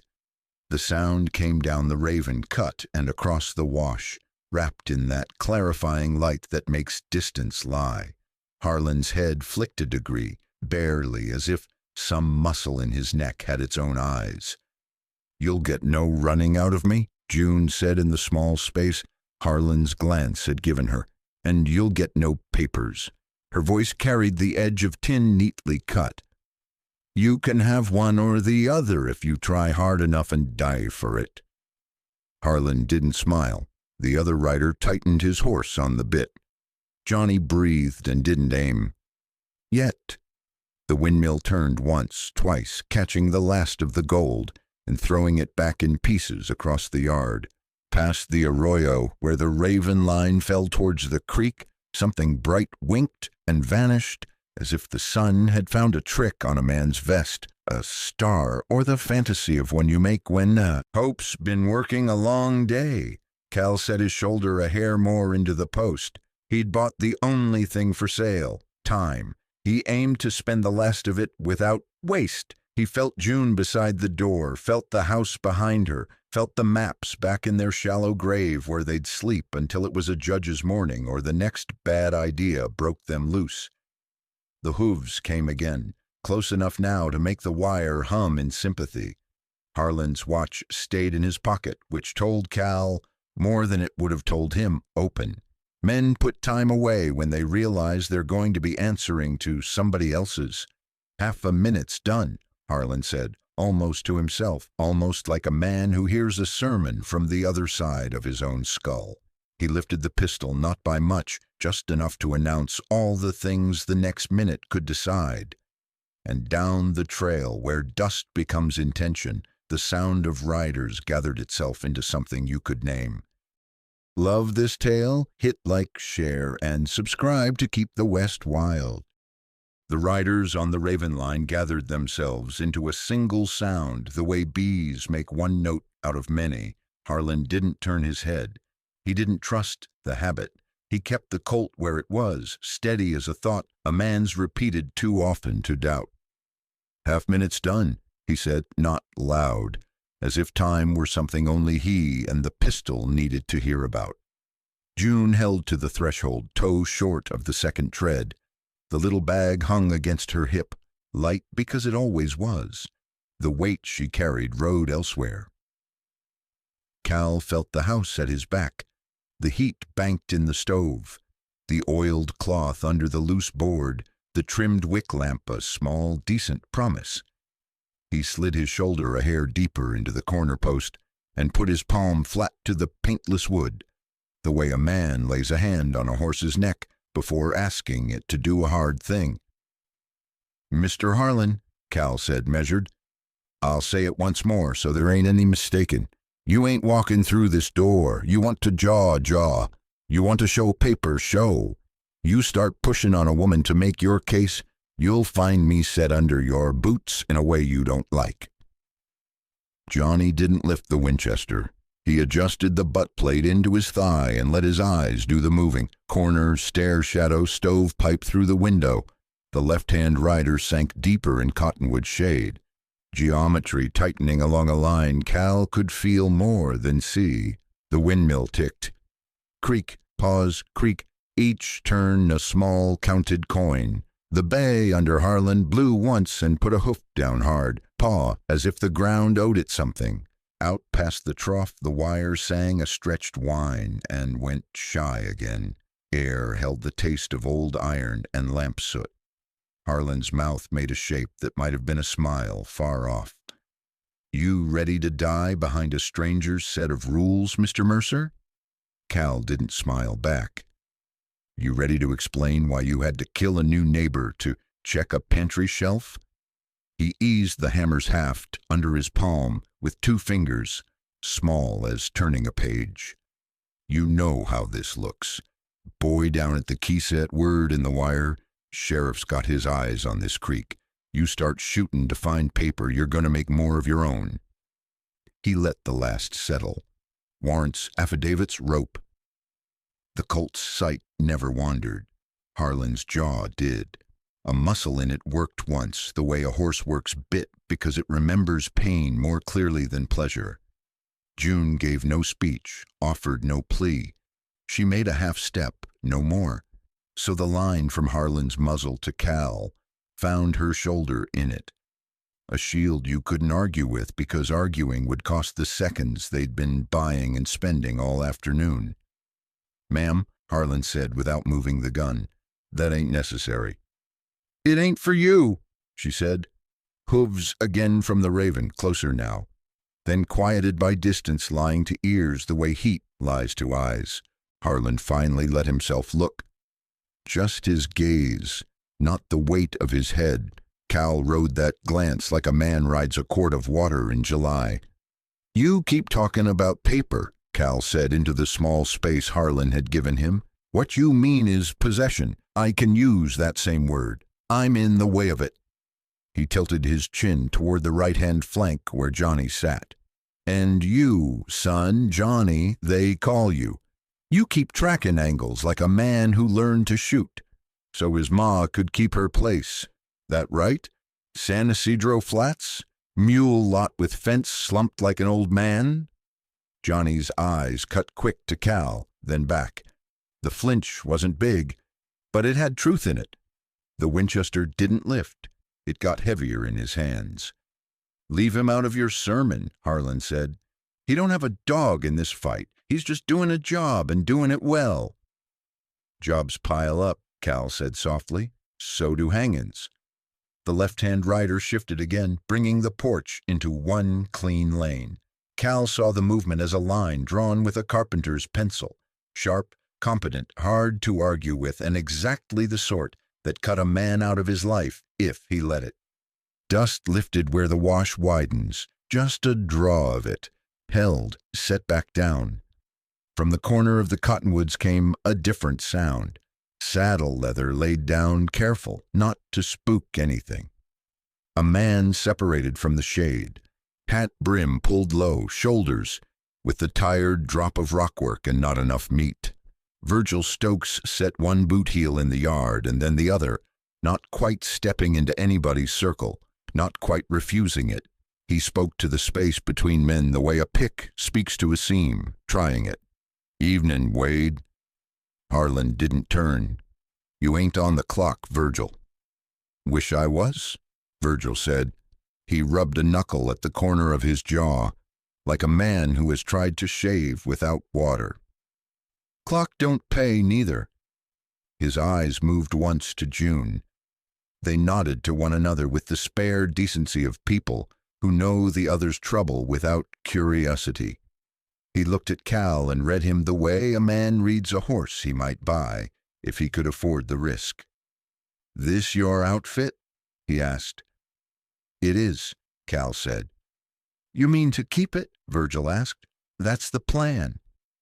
Virgil let that sit while he dug in his vest and pulled a folded paychit, creased so much the paper looked like it had learned to be cloth. He held it up at Harlan's shoulder height. "Cutlers owe me 2 weeks and a day," he said, and you could hear the day louder than the weeks. "You tell 'em I'm done hanging iron and cribbing timbers for free. They pay the boys or I walk 'em to the sheriff and talk out loud." Harlan let a breath leak through his nose, like a man discovering a stone in his boot halfway through a long walk. "You don't threaten us with law, Virgil." "Ain't a threat if it's true," Virgil said without heat. "You do what you come to do. I'll do what a hungry man does." He folded the chit again slower, each crease a choice. "I won't stand in your way, Wade, but I ain't your shade neither." The Colt's muzzle had not moved. Virgil's presence unbalanced nothing visible. It tugged at something anyway. Johnny's eyes let go of the window long enough to put Virgil in their count. The left-hand rider took another slice of shade in against his thigh. Shade doesn't argue. The wind backed, rattled a loose wire on the far fence line. June's breath didn't change. Cal found the post with his shoulder and kept his weight where it told him it would hold. "You got a decision to make, Mr. Mercer," Harlan said. His voice had gone sanded again. "You use that hammer to do something foolish, I will put a hole through you, tidy as a man cuts a biscuit. She'll come with me, and we both know she will. You won't have saved a thing but your pride. Or you step aside and keep your air in you, and maybe you die old and unimportant in a bed you paid for. Pride don't do a man much good when he's staring at the lid." "Pride's thin," Cal said. "Belongin' weighs more. I ain't moved west to be thinned out. I set my weight where I aim to stay." He nodded almost kindly toward the Colt. "You pull that, you'll be explaining a corpse to a star you can see comin', if you'd use your eyes." Harlan's mouth twitched, not quite a smile, not quite pain. "There ain't no star in this county I can't buy 2 cousins of." "That's why the 3rd cousin gets mad," Virgil said, so mild it came off like a friend's remark. "And mad men talk loud in front of judges wanting to stay bought next election." A different breath rode the air, a long exhale of leather and horse, and men who'd been moving faster than was good for them. The sound from the Raven cut swelled, fell, swelled again. 4 hooves, maybe 5, tight together and with a purpose a saloon horse never finds. Dust banded up and dragged a stripe across the arroyo mouth like a sash on a deputy on dance night. Harlan didn't turn, but his hand acknowledged the news. The pistol's business end lifted a hair, not away from Cal's brow, just enough to set the picture sharper. "One more time," he said. "Door or dirt." Cal didn't move. He listened to the coming riders with the same part of himself that knows when a piece of steel is at orange and not red. He told Johnny the truth without angling it. "Your ma wants you alive," he said. Johnny swallowed. The Adam's apple bobbed once like a leaf caught and freed in slow water. He said nothing. and the nothing was heavy. June's hand settled against the door jamb, brown from sun, nicked by work. She turned her face just enough that Cal could read it and Harlan couldn't. There was no plea in it. There was permission. The kind a person gives when they understand the mess and choose the same side of it. He answered her with his eyes, then put the rest of himself back where he was. "Wade," Virgil said suddenly, not soft now, not loud, just with the clear carry of a man remembering his own spine. "You take her and these folks'll bury you between here and the bridge.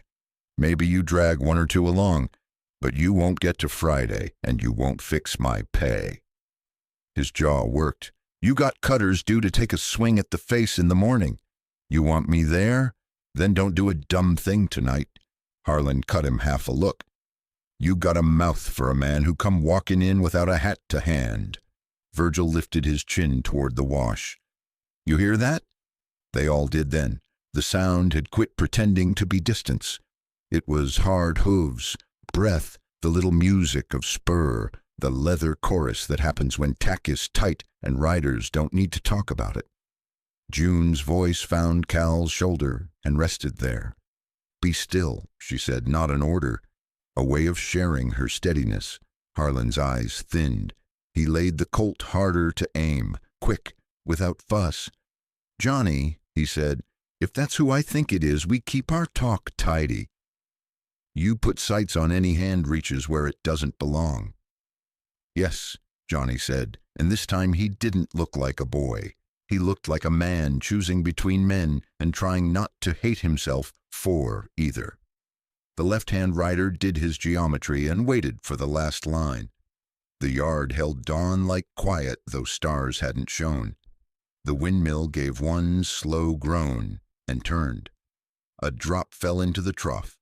Tuck counting down a thing none of them had named out loud. Dust rose in a fresh band on the far lip of the wash, higher than the first.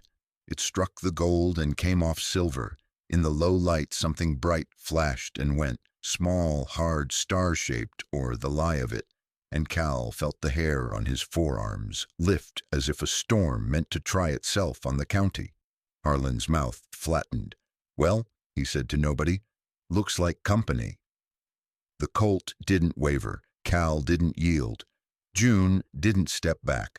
Virgil moved one pace to the side, so he wouldn't be between whatever was about to be said and whoever meant to say it. Johnny set his cheek a breath closer to the stock. The porch board under Cal's boot gave a small complaint and settled under him like a stool under a man too tired to stand and not near ready to sit. "Remember," June said, still to Cal, still calm, "no straight lines." He let air out slow. "Never liked 'em," he said, and the words put a scant heat in the space between them that evil couldn't use. Down the wash the riders cleared the last of the cottonwood shadow. The sound came free of the land and owned its name. Cal didn't smile, not even inside. He did what he'd been doing since he walked under this roof.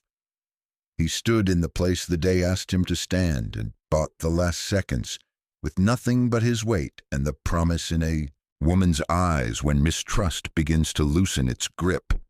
The dust sash dragged bright across a man's chest and threw a hard little wink. A badge or something like one, hope or repetition or both. Either way, the ring had tightened as far as it meant to. The next breath would test whose lungs held longer. Love this tale? Hit like, share, and subscribe to keep the West wild.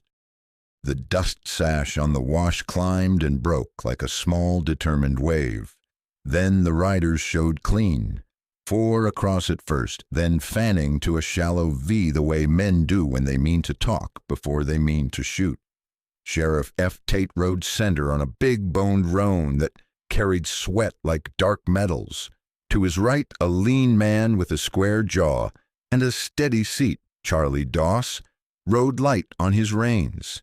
To his left, a stockier hand with a calm, watchful face and a silver spur that didn't brag. Miguel Salgado kept his horse off the others by a hand's width, the mark of a man who didn't let trouble share leather with him. Behind them, Dust made a borrowed cloak for the town's authority and then gave it back. The badge on Tate's vest found a scrap of sun and gave a brief, hard wink that ran across the yard like a dropped coin. His hat was down, his eyes were up, and his mouth wore the plain line of a man who'd talk as long as talk did any good at all. He slowed at the cottonwoods so the roan could get its wind back, without humiliation, then brought the horse in at a walk. You could hear the leather ease, the latigo tick, and the tiny ding wherever Miguel's iron touched iron. No hurry, no swagger. Law rides slow. Harlan didn't lower the colt. He didn't raise it either. He let the sight live where it had lived, at the center of Cal Mercer's brow, as if legality were a thing you could nail to a man's skull and claim. "Wade Harlan," Sheriff Tate said at a pitch that didn't need to travel far to be heard by everybody who mattered. "Step away from those people."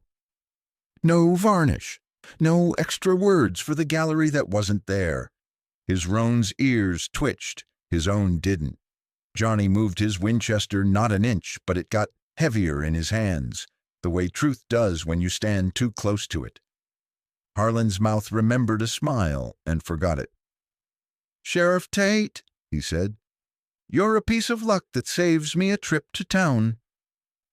"Luck usually rides with the tenderfoot and the fool," Tate said. "I try not to keep it in my pocket." He eased his roan so the line from the colt to Cal had to pass through more wood and less man. Cal felt the post accept a hair more of him and gave it without creak. June's shoulder remained where she'd put it, half a shield and half a statement about who got to decide her next hour. Miguel's hand did not touch his gun. He adjusted his reins and let the loop live soft against his thigh. Charlie scanned once, porch, window, cottonwood shade, and set himself where his angles served Tate more than they threatened anyone else. It was geometry, same as the kind Harlan's left-hand rider liked. Only this geometry left room for breath. Tate took a square envelope from his inside pocket, the paper stiff, the corners scarred by dust. He drew out a warrant with a red wax seal, stamped crooked by a man whose hand believed in ink more than perfect circles. The paper made that dry rustle that puts weight in a yard. Tate didn't flourish it. He held it like a farrier holds a shoe, useful, heavy, and not for show. He read without hurry, each item a nail set rather than a word thrown. Territory of New Mexico, Mesita Verde County. Warrant for the arrest of Wade Harlan on charges of murder, robbery, and conspiracy to defraud, under color of law. Sworn affidavits attached. His eyes moved, not his head. Witness Peter Old Pete Hardin, minor, attesting he observed the defendant and two unknown men crib the support timbers in the Whitlow shaft the day Thomas Whitlow died. Telegraph confirmation from Las Vegas office verified by the territorial clerk. He lifted his gaze. "You're under arrest, Wade." The words didn't shout. They landed. June's breath left her once, invisibly, as if the house took it and gave it back to her in different shape. Shock came and chose silence. Then her mouth set, not hard, not brittle, set. Cal felt that change more than he saw it. Inside the room, the loose board and the oiled cloth might as well have been another deputy, holding their own place in the law's circle. Harlan let his jaw work once the way a man does when he's measuring whether a tooth will hold for one more season. "That drunk," he said, not loudly, not kindly. "Drunk men see as much as sober ones when a thing is simple," Tate said. A prop was cut. A man went in. The earth came down. Some days the world ain't subtle. He angled the roan a half step, not to crowd, to own the space his badge entitled him to. "Holster your iron, Wade." The colt stayed. "You got a habit of showing your papers after supper," Harlan said. "And your timing is curious. There's a smell of telegraph in the air." "I like to put ink between men who want to do things without it," Tate said, dry. Helps me remember who we all said we were. You minded the wire fine when it brought news of land filings. You can mind it now that it brings a warrant. Johnny's eyes did a small, guilty flick toward the arroyo, toward the invisible line where Toby Lyle's key sent words into the bones of the county. Cal caught the flinch and did him the kindness of not naming it. Virgil Stokes stood a little farther off now, hat still in hand, pay-chit still folded like a worrystone.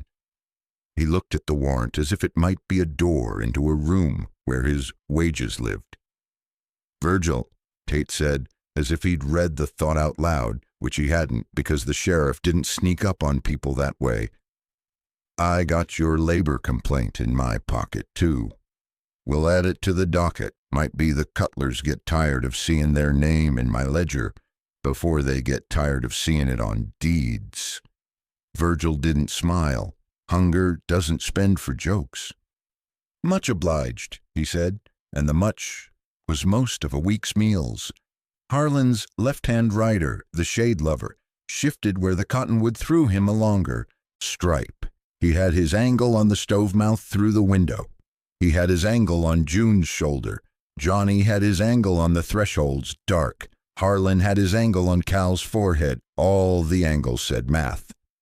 Tate read the math and didn't show it. Panic. He'd brought his own geometry. Miguel at 10 o'clock, steady as a church. Charlie at 2 with a hand that knew what to do before the mind got the order.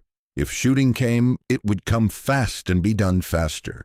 He meant not to let it come if men could still call themselves men at the end of the telling. Wade, Tate said, softer, the tone you use for a horse that doesn't like the bit but needs to wear it all the same. You holster now, you walk in with me. The judge we got ain't bought yet, and if someone tries to, I'll stand taller than I am about it. We'll read your papers. We'll look at theirs. We'll talk about title, mineral rights, and water, without any of us having to explain to a woman later why there's a hole in a man she was talking to at sundown.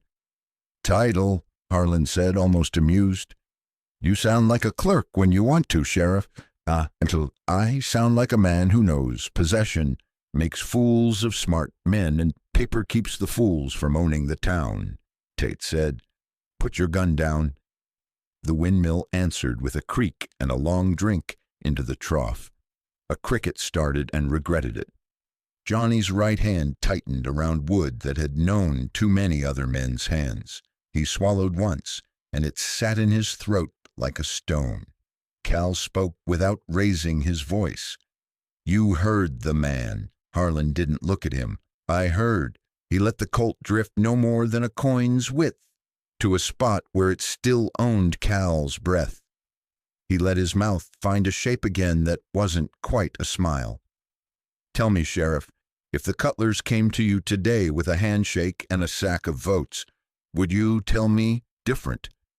I'd tell you I don't take votes in sacks, Tate said, and I don't take orders from a man who hides his law in other men's mouths. He shifted the roan just enough that the space between himself and Cal became a shared space. Holster now. What if I don't? Harlan asked, frankly curious. Then we do this the way slow law sometimes has to, Tate said. Miguel, he said without looking left. See, Miguel said, and that one wild syllable had a patient weight to it, like a rock set just so in a wall that won't fall. Charlie, Tate said without looking right. Here, Charlie said, plain as bread. Hold your fire unless I call it, Tate said. Yes, Sheriff, they said together, and the yard heard the we in it more than the yes. June's eyes went from the warrant to Harlan's face, and back to Tate's hands. When Tate folded the warrant with neat care and slid it back into the envelope, she watched the way he did it, and something in her shoulders let go and then set again stronger. She had the look of a person who's seen men make paper do bad and good both, and had decided for this minute that the good might get a say. Mr. Harlan, she said quiet, your men cribbed a timber. I heard the ground tell me after. I saw the splinters where a straight saw went, not a break. My father died under that kind of neat. She kept her voice inside the porch. You want me to come with you? Say it plain. Stop pretending it's a search. Harlan finally turned his eyes on her in full, and for an instant, Cal saw something like respect cross that flat country. Not for the right thing, but respect for a person whose nerve didn't go looking for a fence when the pasture got big. You ain't comin' unless you come quiet, he said, and I didn't ride this far to go back empty. News for you, Tate said. You are under arrest. The colt moved then, subtle as a thought that's done a lot of thinking already, the barrel's black eye rolling off Cal's brow, a hair not down sideways, to set on Tate's chest with a neat imagination for where a buttonhole sits. It was a gambler's twitch dressed up as a decision. It was also the kind of thing men don't let stand when they're carrying the county's name between leather and shirt. Muzzle down, Wade, Miguel said. Not loud, the kind of low a door owns when it's barred right. Drop it, Charlie said, more plains than church.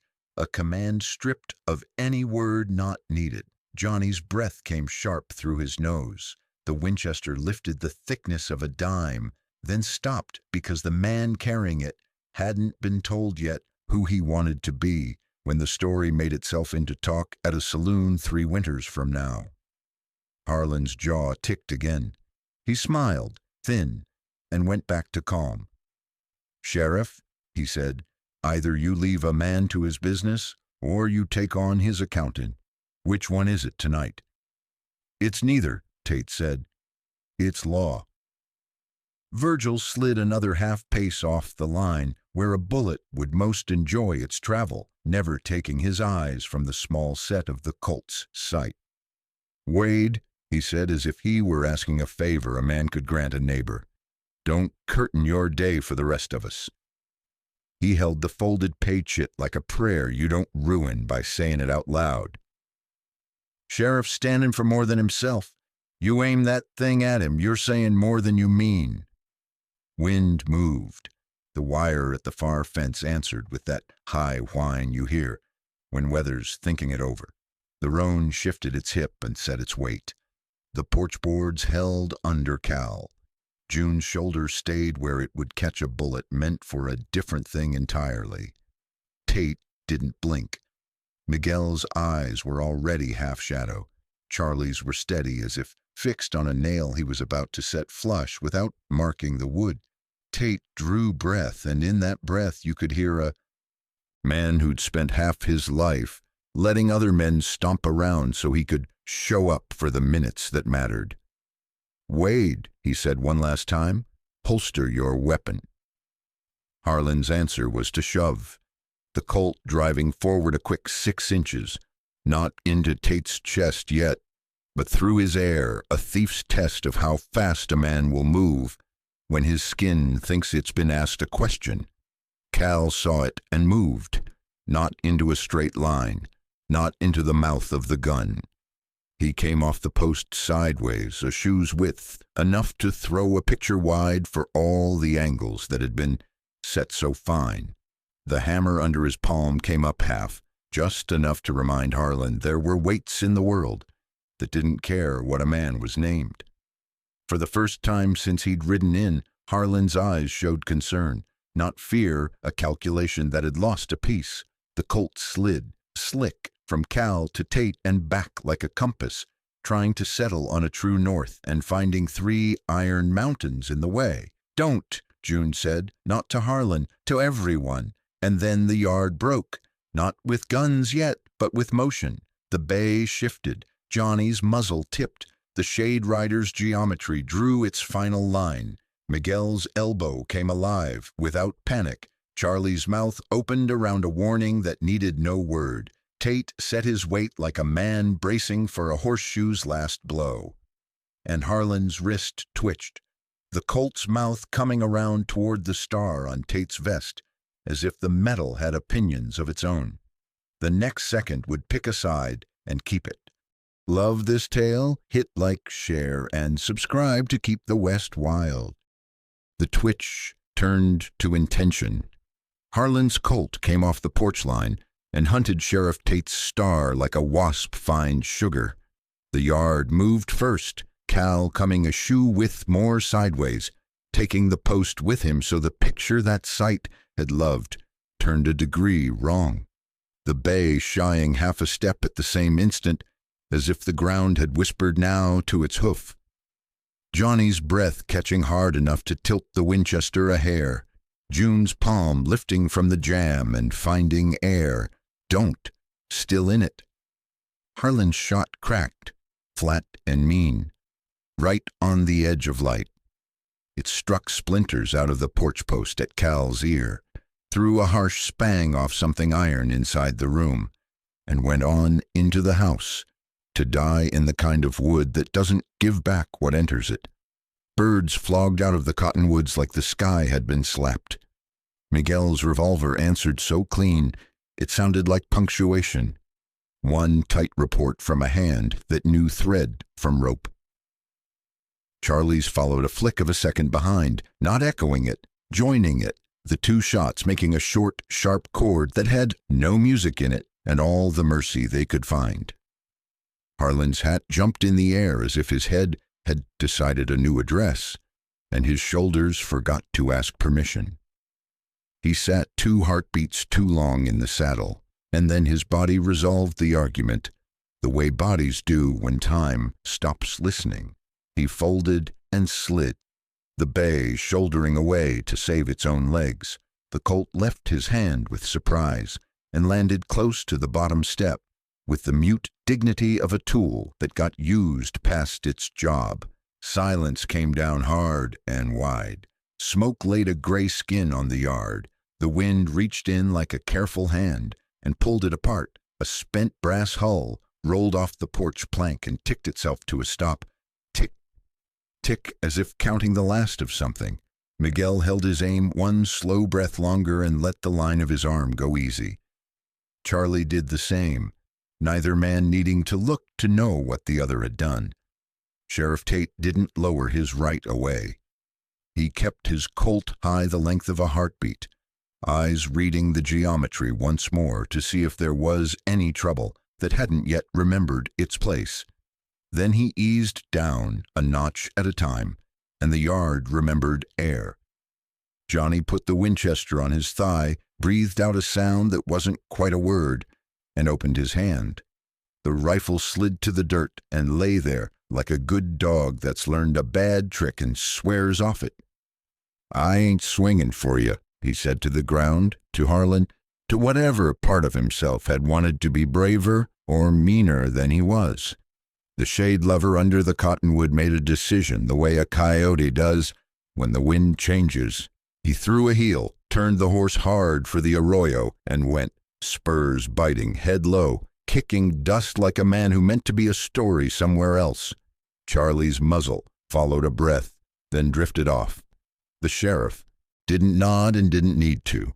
Some kinds of chase you don't start when you've got a full yard and a star to hold steady. "Hold," Tate said, voice flat as a board laid just right. He swung down off the roan, boot finding dirt without noise. "Miguel." Miguel was already moving, quick and calm. He stepped to Harlan, knelt, set 2 fingers under the jaw where a pulse would live if the man had decided to keep any of this day. He waited through just enough time to be certain. He looked up. "No," he said. Simple as a closed door. Virgil Stokes let the air he'd been saving out through his teeth. He didn't look happier. Hunger has long habits. He moved his hat from one hand to the other like a man, admitting he needed both. Cal didn't know he'd been holding himself an inch taller than ordinary until something inside him let go. Nothing you'd see if you didn't know him. Everything if you did. He set the hammer's heavy face on the porch rail, careful as if it were a head he meant not to bruise. Splinters from the post peppered his sleeve. He brushed them away with a small motion, the way a farrier brushes steel filings off his shirt. Not because they hurt, because they don't belong there. June stood as she had, shoulder still in the place she'd chosen, face composed in the quiet that comes after a thunderhead breaks without rain. She didn't step toward Cal, and she didn't have to. She let her eyes meet his, and in that one look lived the shock she didn't spend on noise, and the thanks she wasn't going to give voice to with the yard listening. Something between them shifted its weight from one foot to the other and decided to stay. Sheriff Tate towed the Colt away from the step and scooped it with his offhand, flat-palmed, like a man who knows how accidents happen. He spun the cylinder half a turn, out of habit, and let it rest. Then he turned to the living before he took full measure of the dead. "Johnny," he said. Johnny had his hands up already without doing anything so theatrical as lifting them high. They hovered at shoulder height like a man about to catch a falling sack of feed and thinking better of it. "Sheriff," he said, and the word came out with a man's weight on it, not a boy's. "You're going to scuff that Winchester out with your boot," Tate said, "and then you're going to stand still and breathe. When I ask you questions tomorrow, you're going to answer like a son who knows his mama is going to hear how he did." Johnny nodded. He scuffed the rifle away the neatest 6 feet anybody could manage under a hard sky and stepped back from it like it belonged to a past he wanted to underpay. "I ain't got the stomach," he said to himself more than to the yard. "Not for rope." "No man oughta," Tate said. He didn't smile. He didn't scold. "You'll come in for statement in the mornin'. Miguel'll get your full name now. You run before then, I'll come find you and—" "I'm slower than some, but I'm certain." Johnny nodded again, throat working. Tate looked to Virgil. "You saw enough?" "I saw enough to last me," Virgil said. He held up the folded paycheck with a small, furious delicacy. "You keep my name on the wages part of this with the same ink you used on the warrant." "It's already in the ledger," Tate said. "Bring 2 men with you to the office in the morning who can speak to the same. I like my paper to have company." Virgil tucked the chit away like it was a seed, and the only rain coming was the kind you could make yourself. "I'll bring 4. Tate turned to the porch. "Miss Whitlow," he said, and in those 2 words was the respect of a man who'd seen a person ride out 3 years' worth of wrong with not much help. "You all right?" "Yes," she said, because anything more was waste. She set her hand on the table edge inside, as if to steady the room, and found it didn't need steadying. She looked at the loose board and didn't move toward it. She had learned restraint the hard way, and it fit her good. "You're going to give a statement, too," Tate said. "What you found, what you kept, what you saw the day your father didn't come back." He didn't make that last a question. "Not tonight," he added. "Tonight I'm taking this body and what's left of his voice to town, and I'm putting word to the wire for a coroner's look-in that won't be bought with a steak and a cigar." Cal found his voice where it had been resting, low and serviceable. "Sheriff, Mr. Mercer." "I'll stand the porch and the door," Cal said. "We ain't moving anything that ain't yours to move. If you want the map sealed before morning, we can do that neat." "We will," Tate said, and there was the promise in it, the outline of the night needed. He looked beyond Cal into the dim room. "Those papers you told Amos and Toby about, oiled cloth, survey marks, the deed with wax picked clean, those are evidence now. They were before. Now they're mine until a judge says otherwise, and then they'll be yours more than you can imagine." He lifted a hand toward Miguel without looking. Canvas, twine. Miguel had both ready because he liked being half a beat ahead of the man who wore the star. Charlie stepped to Harlan, not to touch him more than the dead allow, to take what a dead man might still use to hurt the living. He drew a knife out of the boot with 2 fingers and slid it into his own belt for logging. He tugged the man's coat so the weight of some folded paper, nothing legal, nothing neat, fell free. He handed it to Tate, who didn't open it. Not here, not now. The cottonwood sparrows settled themselves back into the branches and argued in small voices about what counts as an evening's interruption. The wind skated the powder smoke off the yard and sent a thin ribbon of it down the wash where it wouldn't choke any. More talk. A saddle leather groaned. Cat, as the roan shifted the kind of relief a horse never speaks about. Mr. Mercer, Tate said again with a look that measured and found what it was after. You moved like a man who's seen bad angles. You do that again for me when a drunk in the street forgets which hand holds the bottle and which the iron. I can do that, Cal said. You just did, Tate said. He put his hat back with that small square push that made the brim sit like certainty. He lifted his voice one notch, not to shout, just to put it where the yard could file it under order. Courthouse next week.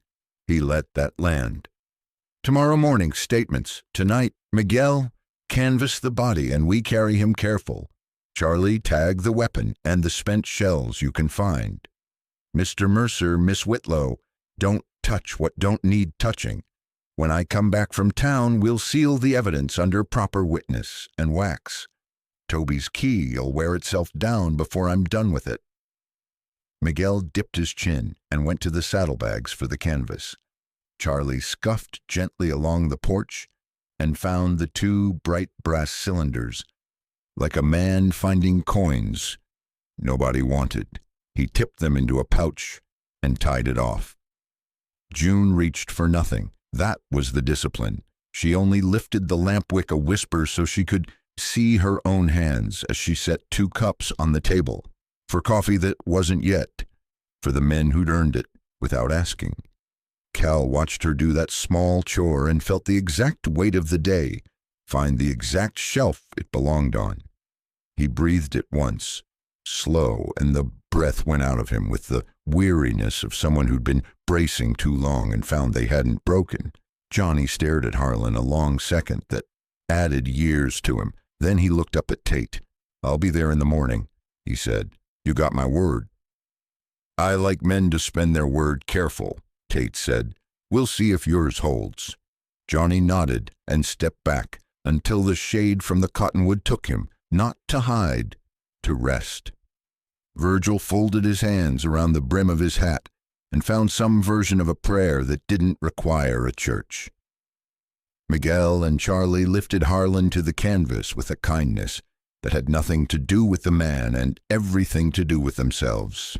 They wrapped him square and set him to the bay's empty lead with a knot that wouldn't shame them on the road.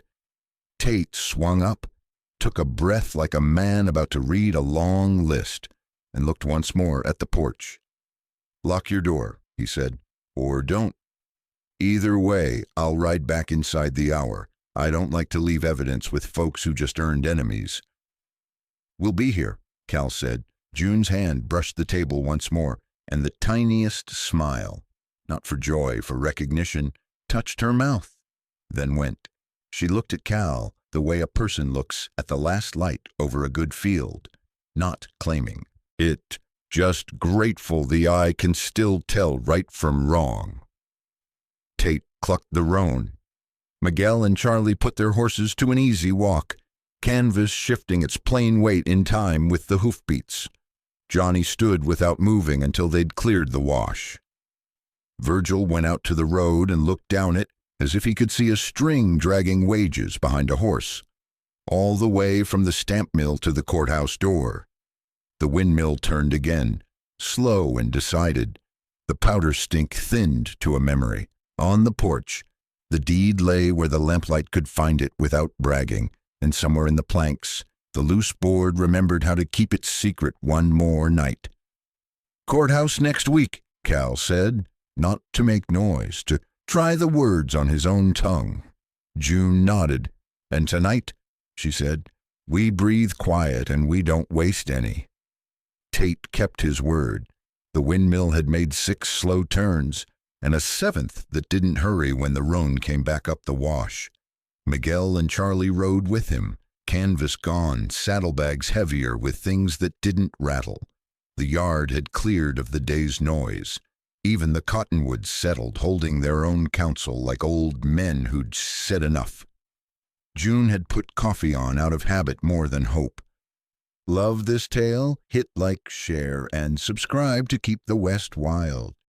The kettle murmured, "Rrrr," the kind of sound that fills a room without asking anything back. Cal had swept the porch clean of splinters with a willow broom he'd cut himself that spring, leaving the shot-spalled notch in the corner post as honest as a scar on a stubborn horse. Tate swung down, and the smell that rode off his coat was courthouse dust and saddle soap with a little undertone of telegraph office, coal oil, hot paper. He lifted a hand. The greeting was small and work-like. "Evenin' again," he said, which was a joke if a man wanted it, and not if he didn't. "We brought what we need." He glanced past Cal into the dim and found June the way men do when they expect a person to be standing where their nerve says they will. He touched his brim. "Miss Whitlow." June nodded, no more. "Sheriff." Charlie came forward with a shallow pine box tucked under his arm, the kind storekeepers keep under the counter for ribbon and twine and things that look important when they're wrapped. Mrs. Finch rode behind them on a mule, with a sway like a porch swing. She slid down in a bustle of skirts and competence and set her own parcel on the table. Brown paper, linen tape, 2 sticks of red wax, and a little brass seal she used on flour sacks, when men got too free with their scoops. "You'll forgive the hour," she said to no one in particular, already unwrapping, not unkindly. "Town's a birdcage after shooting. Everybody flutters. Better to bring the right string."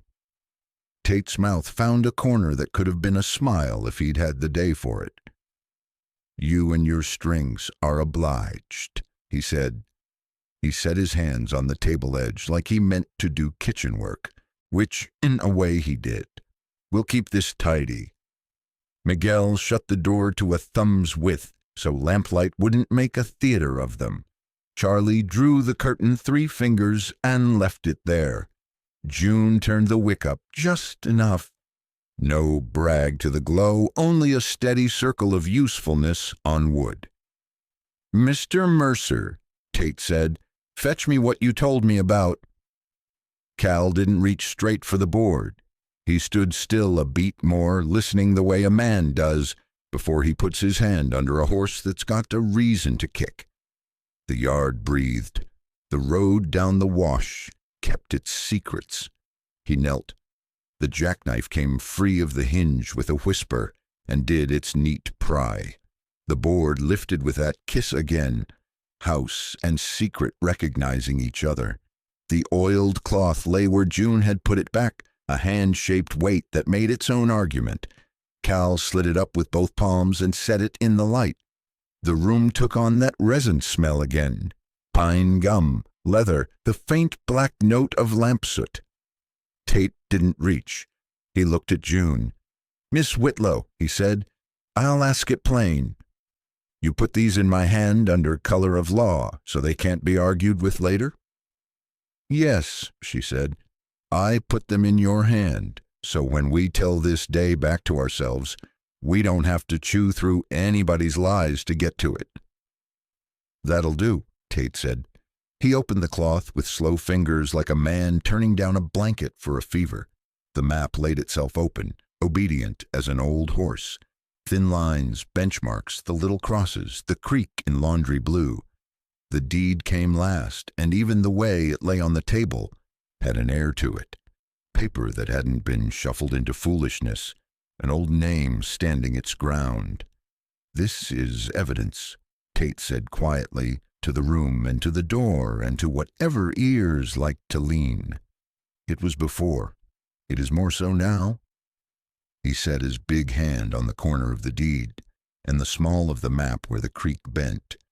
"Enough weight to say this is mine to keep for you, not enough to bruise." He lifted his chin at Charlie. "Ledger." Charlie already had the book open.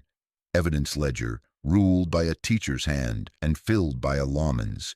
He uncapped the ink, dipped the steel nib, and set it scratching the way sand makes a sound under a river. Seized at Twin Cottonwood Ranch. 1 original deed, 1 packet survey maps, oiled cloth wrap, 1 letter informal of Thomas Whitlow, deceased. Chain of custody initiated 8:41 post-meridian. The hours were a guess. They felt right.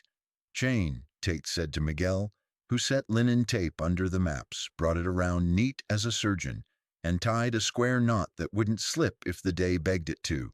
Mrs. Finch held the ends while Tate melted the first stick of wax with a match and let it dome over the knot. The smell of it, sweet, sharp, took the room back to Christmas mornings that didn't have presents, just letters that told you the man who wrote them had made it through the year. Tate pressed the little brass seal in, Finch's cornucopia by accident, the sheriff's star by initials. He cut his own mark through the still soft dome, E.T., and had June and Cal put their initials small on either side. Names on wax keep men honest, Mrs. Finch said, not looking up from the work.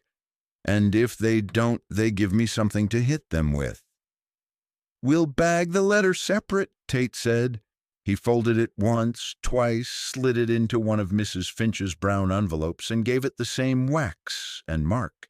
The deed he slipped into a cotton sleeve he'd had Miguel bring, and then wrapped that again in paper and string and wax, neat enough to make a clerk nod. Mr. Mercer, you'll sign here by my first line. Miss Whitlow, you'll sign by my second. Charlie, witness. Miguel, witness. Steel nibs rasped and lifted and set again. June's hand didn't tremble. Cal printed his name like he used to mark sizes on shoes. Plain, honest, no fuss. Tate wrote as if paper, and he got along all right, only in rooms that smelled like this and not in the ones with carpets. Now, Tate said, I'll say a thing I ought to say sooner, and I waited on it because I like a man to hear one truth at a time right side up. Mr. Mercer, your dollar. He tapped the deed sleeve with a knuckle. Boone Ketchum didn't sell you that ranch because he liked your hat. He sold it because he had a man in his ear saying attachment and levy and assessor and line. He had the Cutlers on him for debt, and he had taxes crowding him for what he couldn't pay because the river went muddy in '79 and the cows walked their ribs into rope. When men hear attachment and they know a court's just greedy enough to mean it, they find a way to put title down somewhere. A different hand can hold it before the hammer falls. They call it a sale. They charge consideration. That's the law's word for money. Enough to make a judge nod. The minimum that keeps a paper from being laughed out of the clerk's hands is $1. I don't like the habit. I ain't the judge. The law tolerates it when it smells emergency. Boone used it because he thought it would help him keep this ground long enough to flip it back over breakfast and call it good. He meant to hand it back to himself under a different name, Cal said, once he shook whoever was knocking. That's the show, Tate said. Only a funny thing about land. It don't behave like pants a man pawns and buys out. It remembers water and rock better than it remembers owners. This parcel has water rights older than half the names in Mesita Verde, and a string under it that wants a stamp mill to make a racket all summer long. That made it valuable to men who don't care what a legal word means, so long as they can make it mean them. June stood with her palms on the edge of the table, the way a person steadies themselves, not from shock, but from the work of understanding. So Boone wasn't saving my father's ground, she said. He was saving himself from the first bill that came under the door. He's not the devil some folks need to make him, Tate said. He's a man that got soft when the weather went hard. He let himself be guided by a hand that meant poor people harm. That's enough sin for me. He lifted the deed sleeve and set it down again with care, as if a piece of paper could rattle.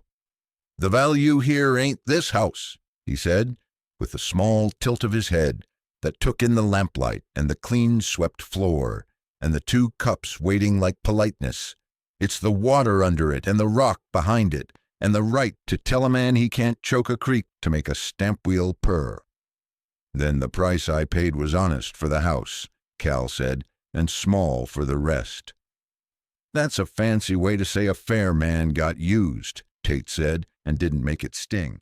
But he ain't stayin' used if I have anything to do with it. Miguel nodded, tapping the wax gently with a fingernail to make sure it had set true. Está bien, he said. Bueno y fuerte. Charlie tore a strip of paper and wrote S-E-I-Z-E-D in block letters the way a schoolmaster would, then tucked it under the string. Mrs. Finch blew on the last seal like a woman cooling cake. Now we'll see if the county can behave better than its richer cousins, she said. And if it can't, I suppose I'll have to start charging double for tea. Tate's mouth did the not-quite smile again. He lifted a palm. Before I forget, he said, the wages? He touched his vest pocket. I logged Virgil Stokes, and I'll take 3 more names in the morning. Cutlers think men without pay are tools. Tools get dull. I prefer they holler. Virgil'll bring 4, June said. Then we'll sharpen the ledger on all 4, Tate said. He closed the book with a modest thump. The seal on the maps cooled. Dark red against oil-dark cloth. Initials pressed there like hoof prints drying after rain. For a handful of minutes the room was only the scratch of nib, the soft talk of kettle, the wind's thumb at the window, the windmill's slow, pleased creak. Cal felt the weight in his chest slide off a rib and settle where men store things they can carry, without letting it bend their walk. The work of tying and marking and writing was small work and the best kind. It put the day back in order without lying about what chaos had tried to do. Miguel poured coffee without asking and handed a cup to June, a cup to Cal, one to Mrs. Finch. He took his last and stood where he could watch both door and window with the kind of ease that made a man trustworthy on a short night. Charlie took sugar from a spoon that had lost its plating and stirred twice. Tate didn't sweeten his taste for bitter, habit for truth. It was then, because days have their timing, whether or not. Men approve of the music that hoofbeats came again, this time clumsy and earnest, a horse that had been asked to do more than its rider had right to. The muleta tied to the saddle horn wasn't a cowhide.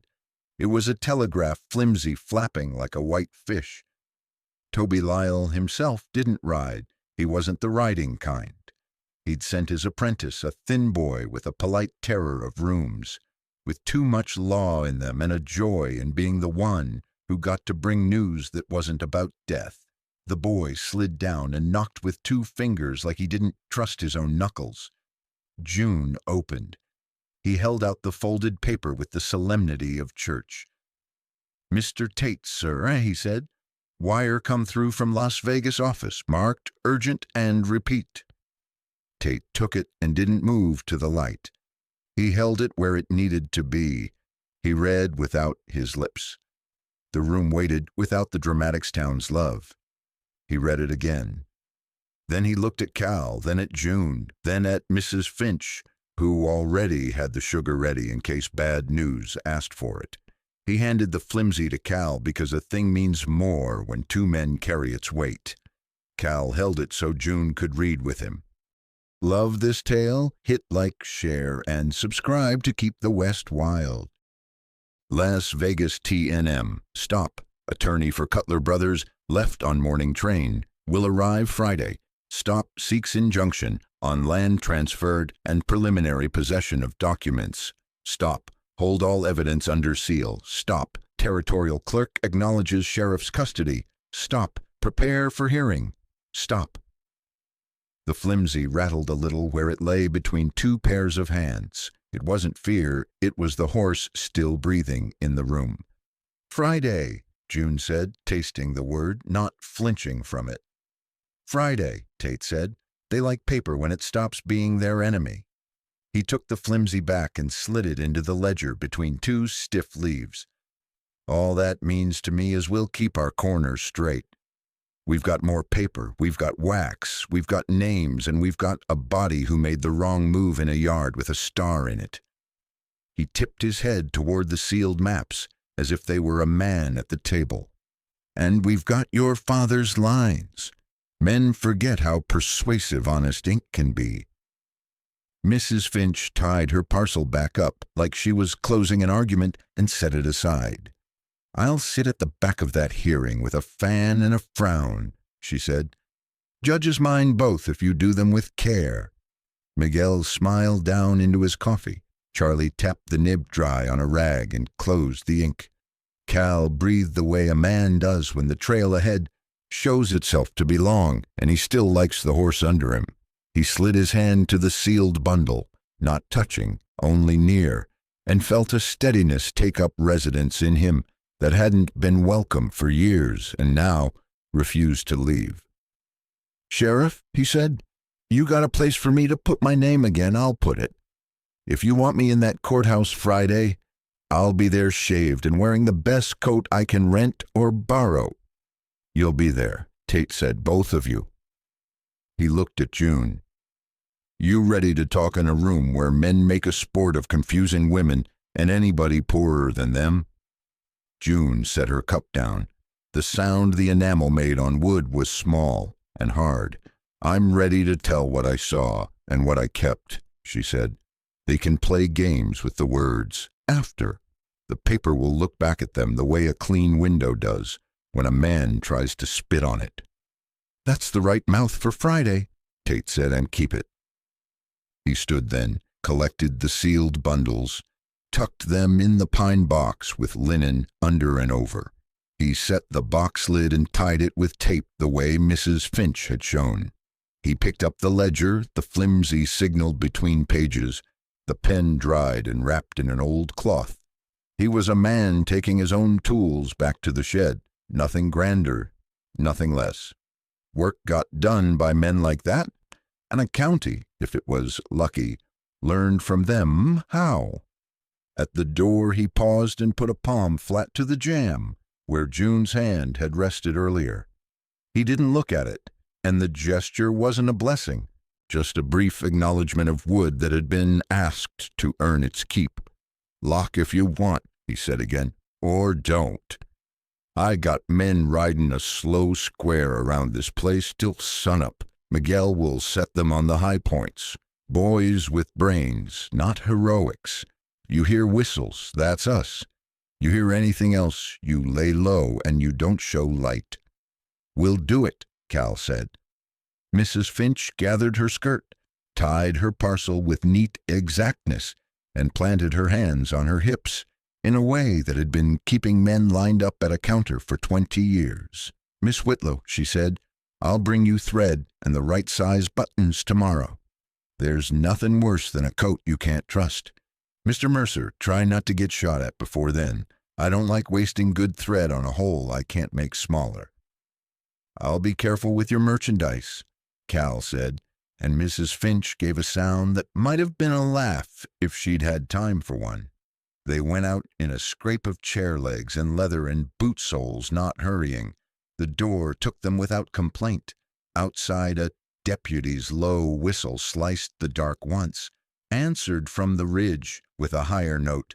Two birds you only hear after midnight.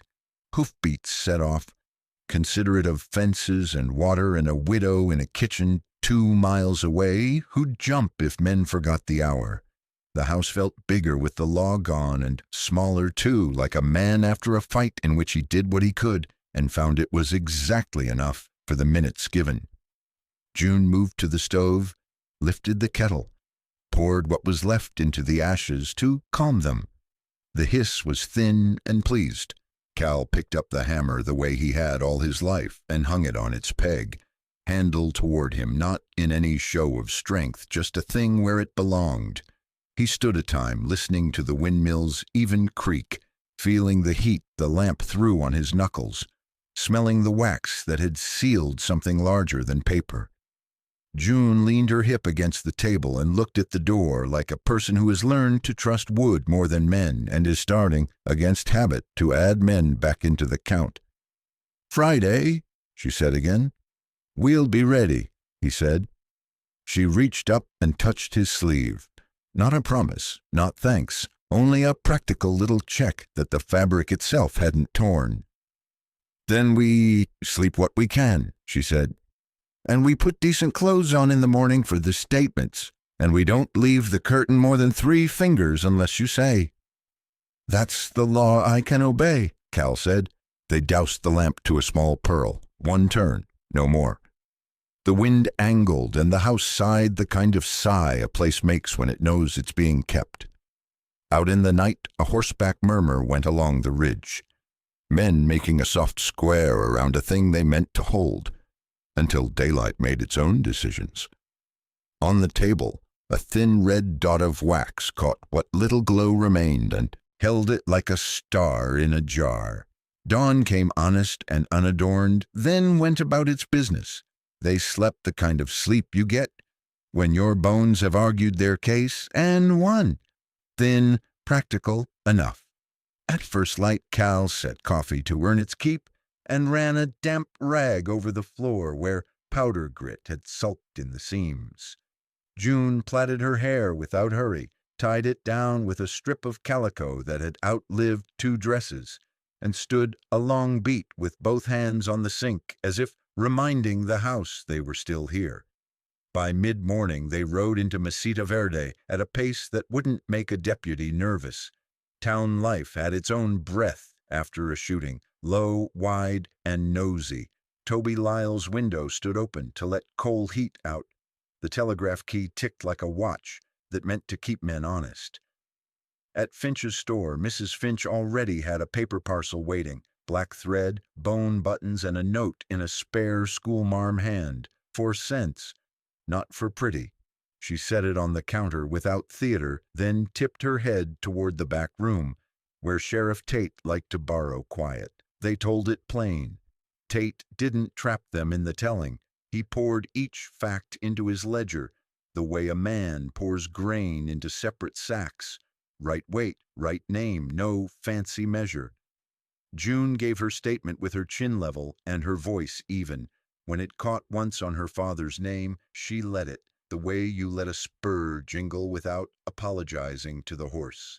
Cal laid his words down like nails, set flush. Who stepped where, which angle Johnny kept, how the colt found the post and not his brow, what the maps said without saying. Miguel and Charlie signed where the page asked for witness. Virgil Stokes came in at the last and stood like a fence post, while Tate took 4 wage claims into the same book that held the word murder, ink all one color, so the law would remember how much both weighed. It did not take all day. It took as long as decent work takes. Before noon, June and Cal were out again under a sky that had already decided to be blue, whether men liked it or not. Mrs. Finch slid the parcel across the counter and set one hand on top of it a second longer than necessary, the way a neighbor steadies a plank while another drives the screw. "Thread's stout," she said. "Hold better than promises." They rode back together, not side by side, not strung out, no straight lines. The arroyo lay quiet and chalk white. A hawk made slow proofs of the air, approving. At Twin Cottonwood the yard had forgotten powder smoke and remembered chores. June checked the poultry, which had opinions about foxes and daylight. Cal walked the fence line to the south, counting staples by habit and by feel. The windmill turned steady, a patient shoulder in a hard world. Afternoon widened. Amos Pike came in the way old men do, on foot from the shortcut, hat in his hand because he'd pulled it off just across the fence to show the day respect. He didn't climb the porch, didn't press the house. He set his forearms on the top rail like a man measuring a load with his eyes. "Reckon you gave Mesita Verde something to talk about," he said without judgment. His gaze went to the notch in the post, then back to Cal. "Post'll hold. Been holding other men a long time. Cal stood easy with one hip to the step. I left it as is, he said. Scar tells the truth without having to speak. Truth's the only thing can afford to be ugly, Amos said. He glanced past Cal to June, who had come to the door with a needle and the parcel from Finch's. Miss Whitlow, he said, courteous as Sunday, I can fetch over a coil 4-point if you aim to mend that north corner. Wind been gnawing at it since March. I won't refuse good wire, June said. We're taking turns keeping things from sagging. Amos's mouth folded in a shape that wasn't a smile and wasn't its opposite. Reckon that's a marriage if you don't put paper to it. He straightened and palmed the fence like it might remember his hand later. Much obliged for yesterday, he added in Cal's direction, and then, softer, much obliged for letting yesterday end.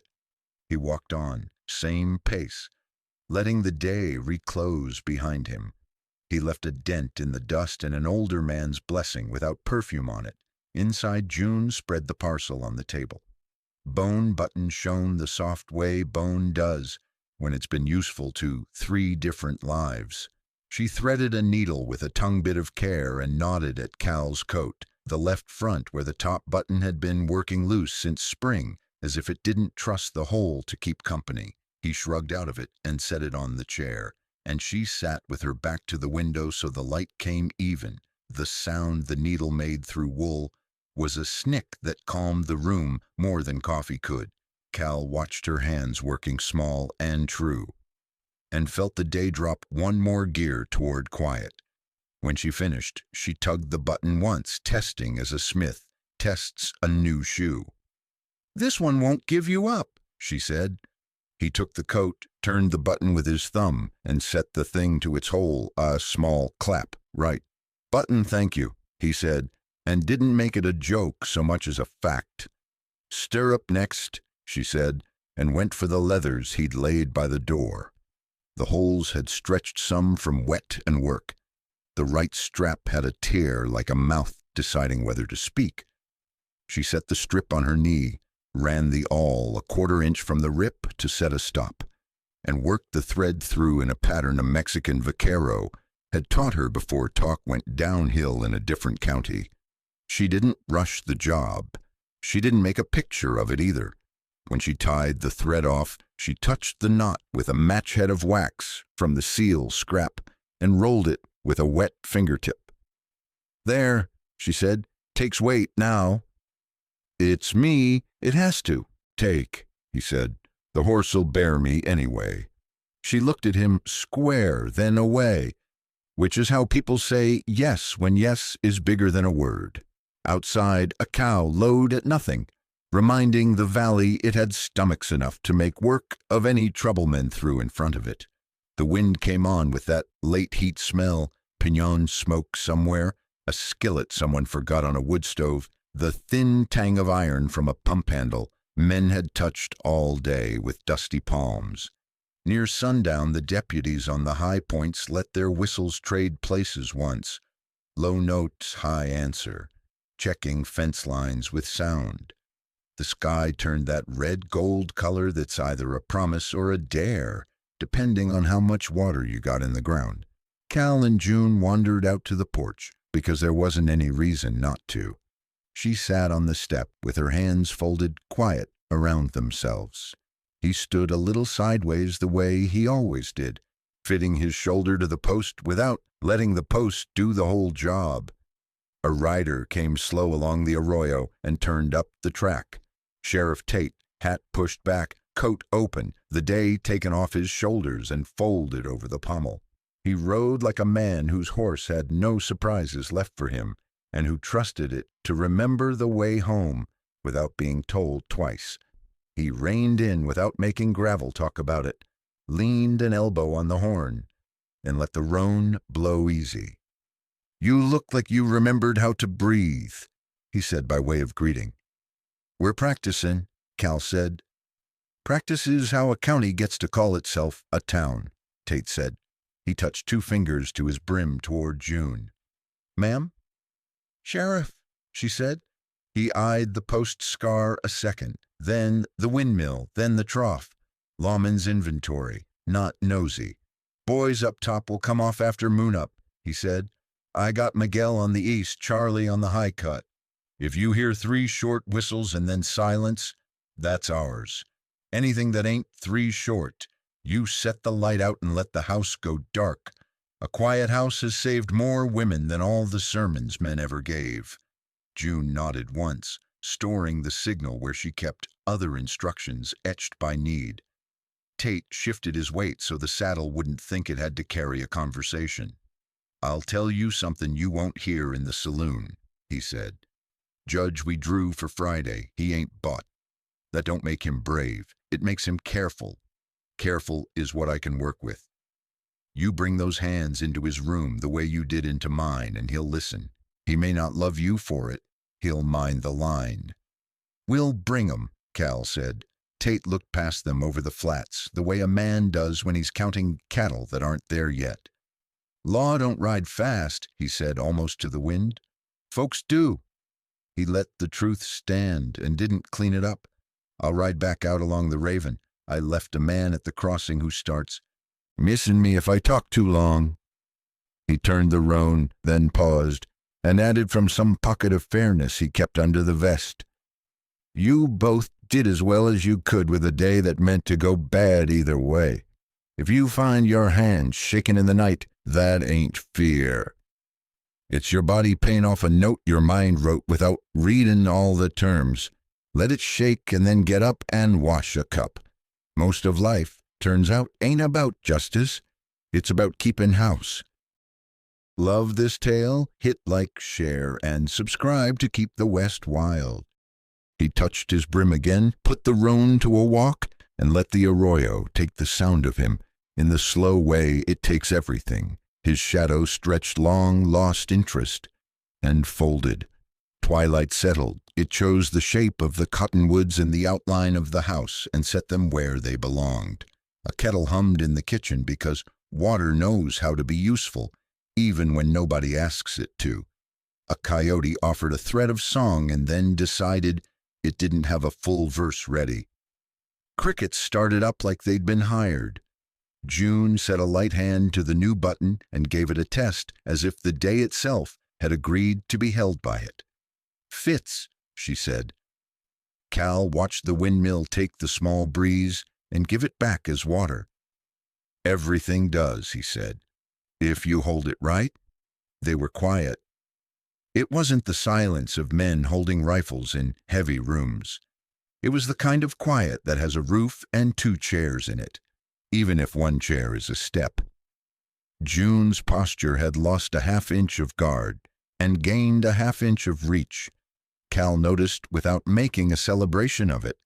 He let his hands hang by his side as if they had finally remembered they weren't tools. Amos's line came back on the air with the chill. Reckon that's a marriage if you don't put paper to it. Cal looked at June without turning his head and discovered he could imagine tomorrow without building a fence around it. He could picture Friday without hearing his own blood overtop other conversations. Her voice came low, same as it had in the doorway when things went frightening small.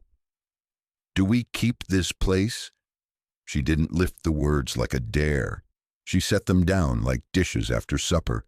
Plain, necessary, no harm meant, no apology offered. Cal didn't answer right away. He felt the wind angle, the wire sing high, and then be done, the warmth between his shoulder and the post. He found the thread she'd used to set the button and lifted it with a forefinger.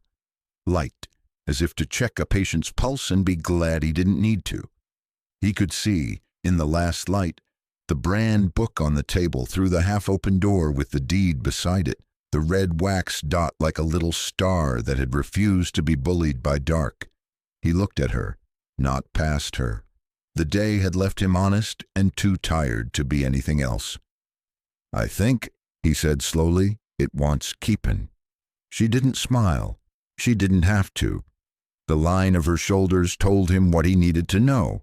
Something had come off them that nobody but her could have named and that he wouldn't insult by trying. He stepped off the porch to fetch in the stirrup leathers she'd mended and laid out to cool, and when he came back, he set them on the peg by the door, soft with oil and ready for morning. The sky above the mesa found its first star. The windmill turned once more and then settled to the kind of rhythm a man can spend a life listening to. "Tomorrow we fix that north corner," June said into the nearer dark. "I don't like the look it gives the world." "World don't deserve a tidy fence," Cal said mildly. "It don't," she agreed. "But we do." They stood through the last of it side by side and not touching until the yard had given up all its gold and taken on a blue meant for sleeping. Behind them the house breathed. Ahead of them the courthouse waited like a hill a man can climb if he paces himself. Somewhere between the two sat an answer Cal intended to make, not borrow. June's question hung in the air a little while longer, not lonely, just patient the way cottonwoods are. Cal carried it with him when he turned toward the door and the lamp and the small ringing work that fills the last minutes before bed. He didn't speak the answer yet. That belonged to another part of the evening, and to a word a man doesn't say if he doesn't mean to keep it. Night folded down smooth as a well-worn blanket. The last smear of red slid off the mesa and left the yard in a blue that knew their names. Cal went inside for the lamp. One turn-up, not showy, and June nudged the door near shut so the house kept its warm without advertising it. The deed lay on the table where Tate had left it, in its cotton sleeve for the night. The brand book open to Mesita Verde's simple marks, bar this, lazy that, like a choir humming under their breath. The small dot of wax caught the lamp and held a little star close to the wood. They ate without ceremony, beans that remembered yesterday, skillet bread that gave back more than it took, coffee that put a shoulder under the mind. June tore a heel of bread and set it on the sill for whatever creature had better manners than a rat.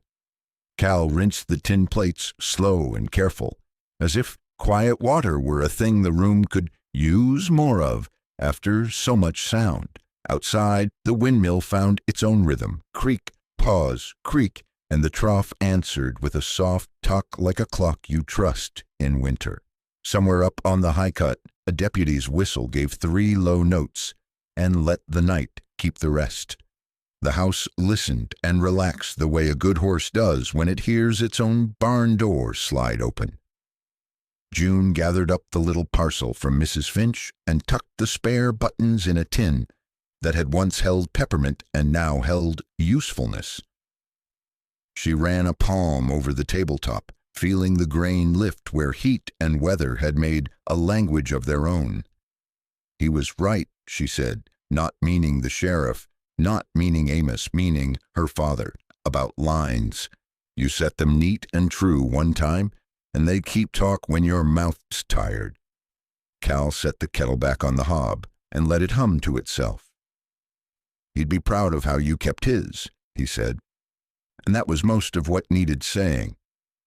Maybe, she said. She stood a moment, the lamp making an oval around her hands, then reached for her coat off the peg. Her fingers found the new button and tried it. It took and held. She nodded, small and satisfied, which is how people mark victories they mean to keep. Tomorrow, Cal said, we'll pull that north corner up straight, set a brace post, and keep the wind from teaching the wire bad habits. Tomorrow, June said, and I'll sweep the porch early before the day starts nosing around for gossip. He went to the peg where his stirrup leathers hung, soft from the wax she'd rubbed in. He slid a thumb under the repaired hole and felt the knot she'd tied like a small, deliberate heartbeat. You make a thing better than you found it, he said. That's the only sermon I ever had the patience for. She looked at him sidelong from under the calico tie. You're partial to useful sermons, she said. I am. he said. The rest rose and waited with him. He walked to the door and stood where the post scar made its small, honest claim. The yard was clean of powder and full of crickets. A coyote sent up one bar of a song and left it at that. The smell of pignon came thin across the flats where some woman 2 miles off had set her stove to rights and decided to let the fire finish what it started. June stepped beside him, not touching, and let the porch hold their combined weight, the way it had held their separate weights before. Stars began to wink in with the careful pace the desert prefers. The land, which had spent all day lending out courage and asking back none, looked even and undecorated, a decent face after tears. "June," he said, and his voice had the plain weight it gets when a man has finally run out of detours. She turned her head. In the lamplight he could see the track the day had left around her eyes. Not sorrow now, not worry, room. "I came here to be alone on purpose," Cal said. "Turns out I was wrong about what kind of work suits me. I can hold a door by myself. I can shape a shoe. I can keep a roof from being ashamed of itself another winter. But none of that feels like it belongs if I'm counting only to one." He let a breath out. "I'd like to count to 2 from here on. I'd like to say it where it matters, so I don't have to say it again in some fancier room that don't deserve it." He turned enough to face her square, hat off, hair a little wild from the day. He put out his hand, not grabbing, not pleading, just set it there the way a man sets a tool on a bench for another hand to pick up if it wants the job. "Partners?" For a small tick, the room kept the old air, skeptic's air, guarded air, and then something eased out of it, like smoke leaving a skillet. June looked at his hand, then at his face, and whatever account she'd been keeping on men and luck closed itself with a soft snap. She put her palm to his. She had a rancher's grip, firm, dry, like a promise you can hang tack on. "Partners," she said. The word didn't flare, it settled. It went out across the yard and laid itself down in the grass, and in the fence posts, and in the place under the house where mice keep their children, and the place returned it like a yes, spoken back in its own accent. Cal felt the shape of his life tilt and then sit true. June didn't smile broad, she was not built for show, but something new took a chair behind her eyes and set its hat on its knee, and meant to stay. They let their hands fall apart and stay close all the same. The windmill turned a lazy circle, as if to mark the contract. Cal stepped off the porch, built a small cook fire in the iron ring, with 2 pieces of pignon and a handful of broken mesquite. The flame took like a shy colt, soft, then decided. He set the coffee back over it because that's how men say amen when they mean to sleep and wake in the same place. He fetched the reins from the peg and checked the stitching out of an old habit of not trusting tomorrow to keep promises it didn't make. The leather gave a tiny quiver when he pulled, and then went still, willing to hold. He hung them back so the keeper wouldn't warp, and for no other reason than to spare himself 10 minutes in the morning he'd rather spend looking at the light. Inside, June placed the deed and the brand book side by side near the edge of the table, where a woman's hand finds things more often than a man's. She set a clean cup upside down on top of them to keep off dust, not because dust hurts paper, because care should be visible to those who try to take it away. She blew the lamp to a pearl and left it there. One flame, no shame. They stepped back out with the cups and a square of bread to warm on a forked stick. They didn't talk about Friday, though both of them held the shape of it in their minds. They let the day run out of noise on its own and stored up the kind of quiet that spends well in rooms. With benches and men who don't like being told, they're not the only ones born knowing things. When the bread had taken a little smoke and the coffee a little pine, June rested her shoulder lightly against Cal's. Not ownership, not ask. Witness. It was enough to make the porch feel briefly like a church with honest planks and no collection plate. He didn't move away. His body recognized the weight and balanced around it the way it does a saddlebag you mean to keep. "Folks'll talk," he said after a while that wasn't long and wasn't short. "They always do," she said. "Let 'em spend their wind. We'll spend our hands." He turned that over, liked it, and let it stand. "We'll need a second brace on that corner," he said, "already in tomorrow, already measuring. And new staples. I can pull a bucket of nails and file points. We got enough wire if Amos brings his coil." "We do," she said. "And I'll make biscuits worth remembering so you don't forget to eat while you're being noble." "Never have," he said. "Been noble by accident, mostly."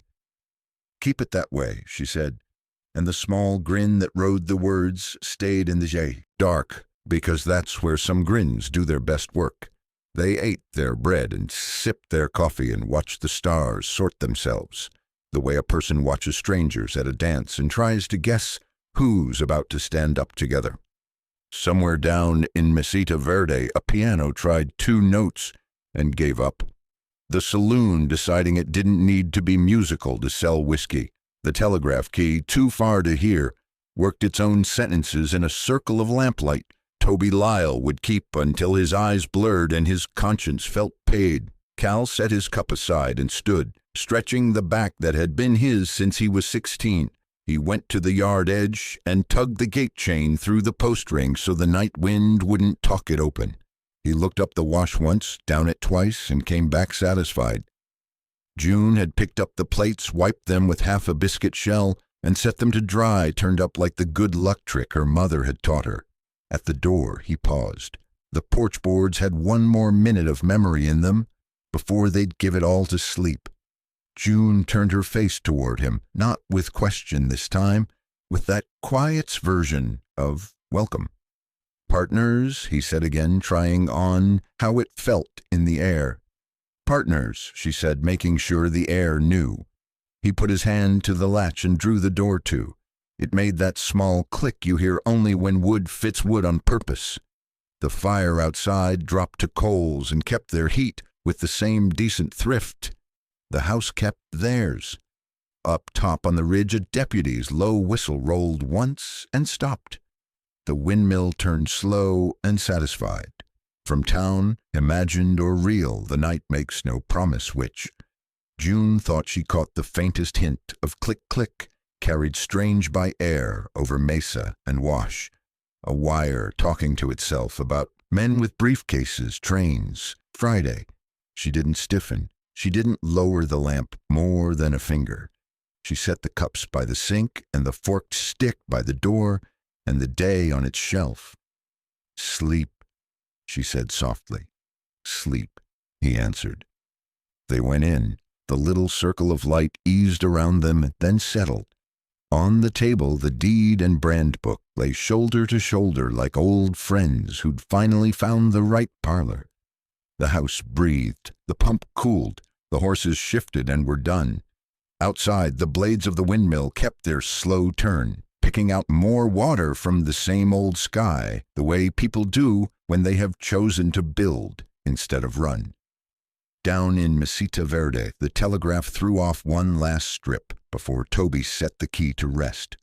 6 words that would hold the shape of tomorrow without stealing any of tonight. Cutler's lawyer arrives. Friday. The night folded that message and tucked it away for morning.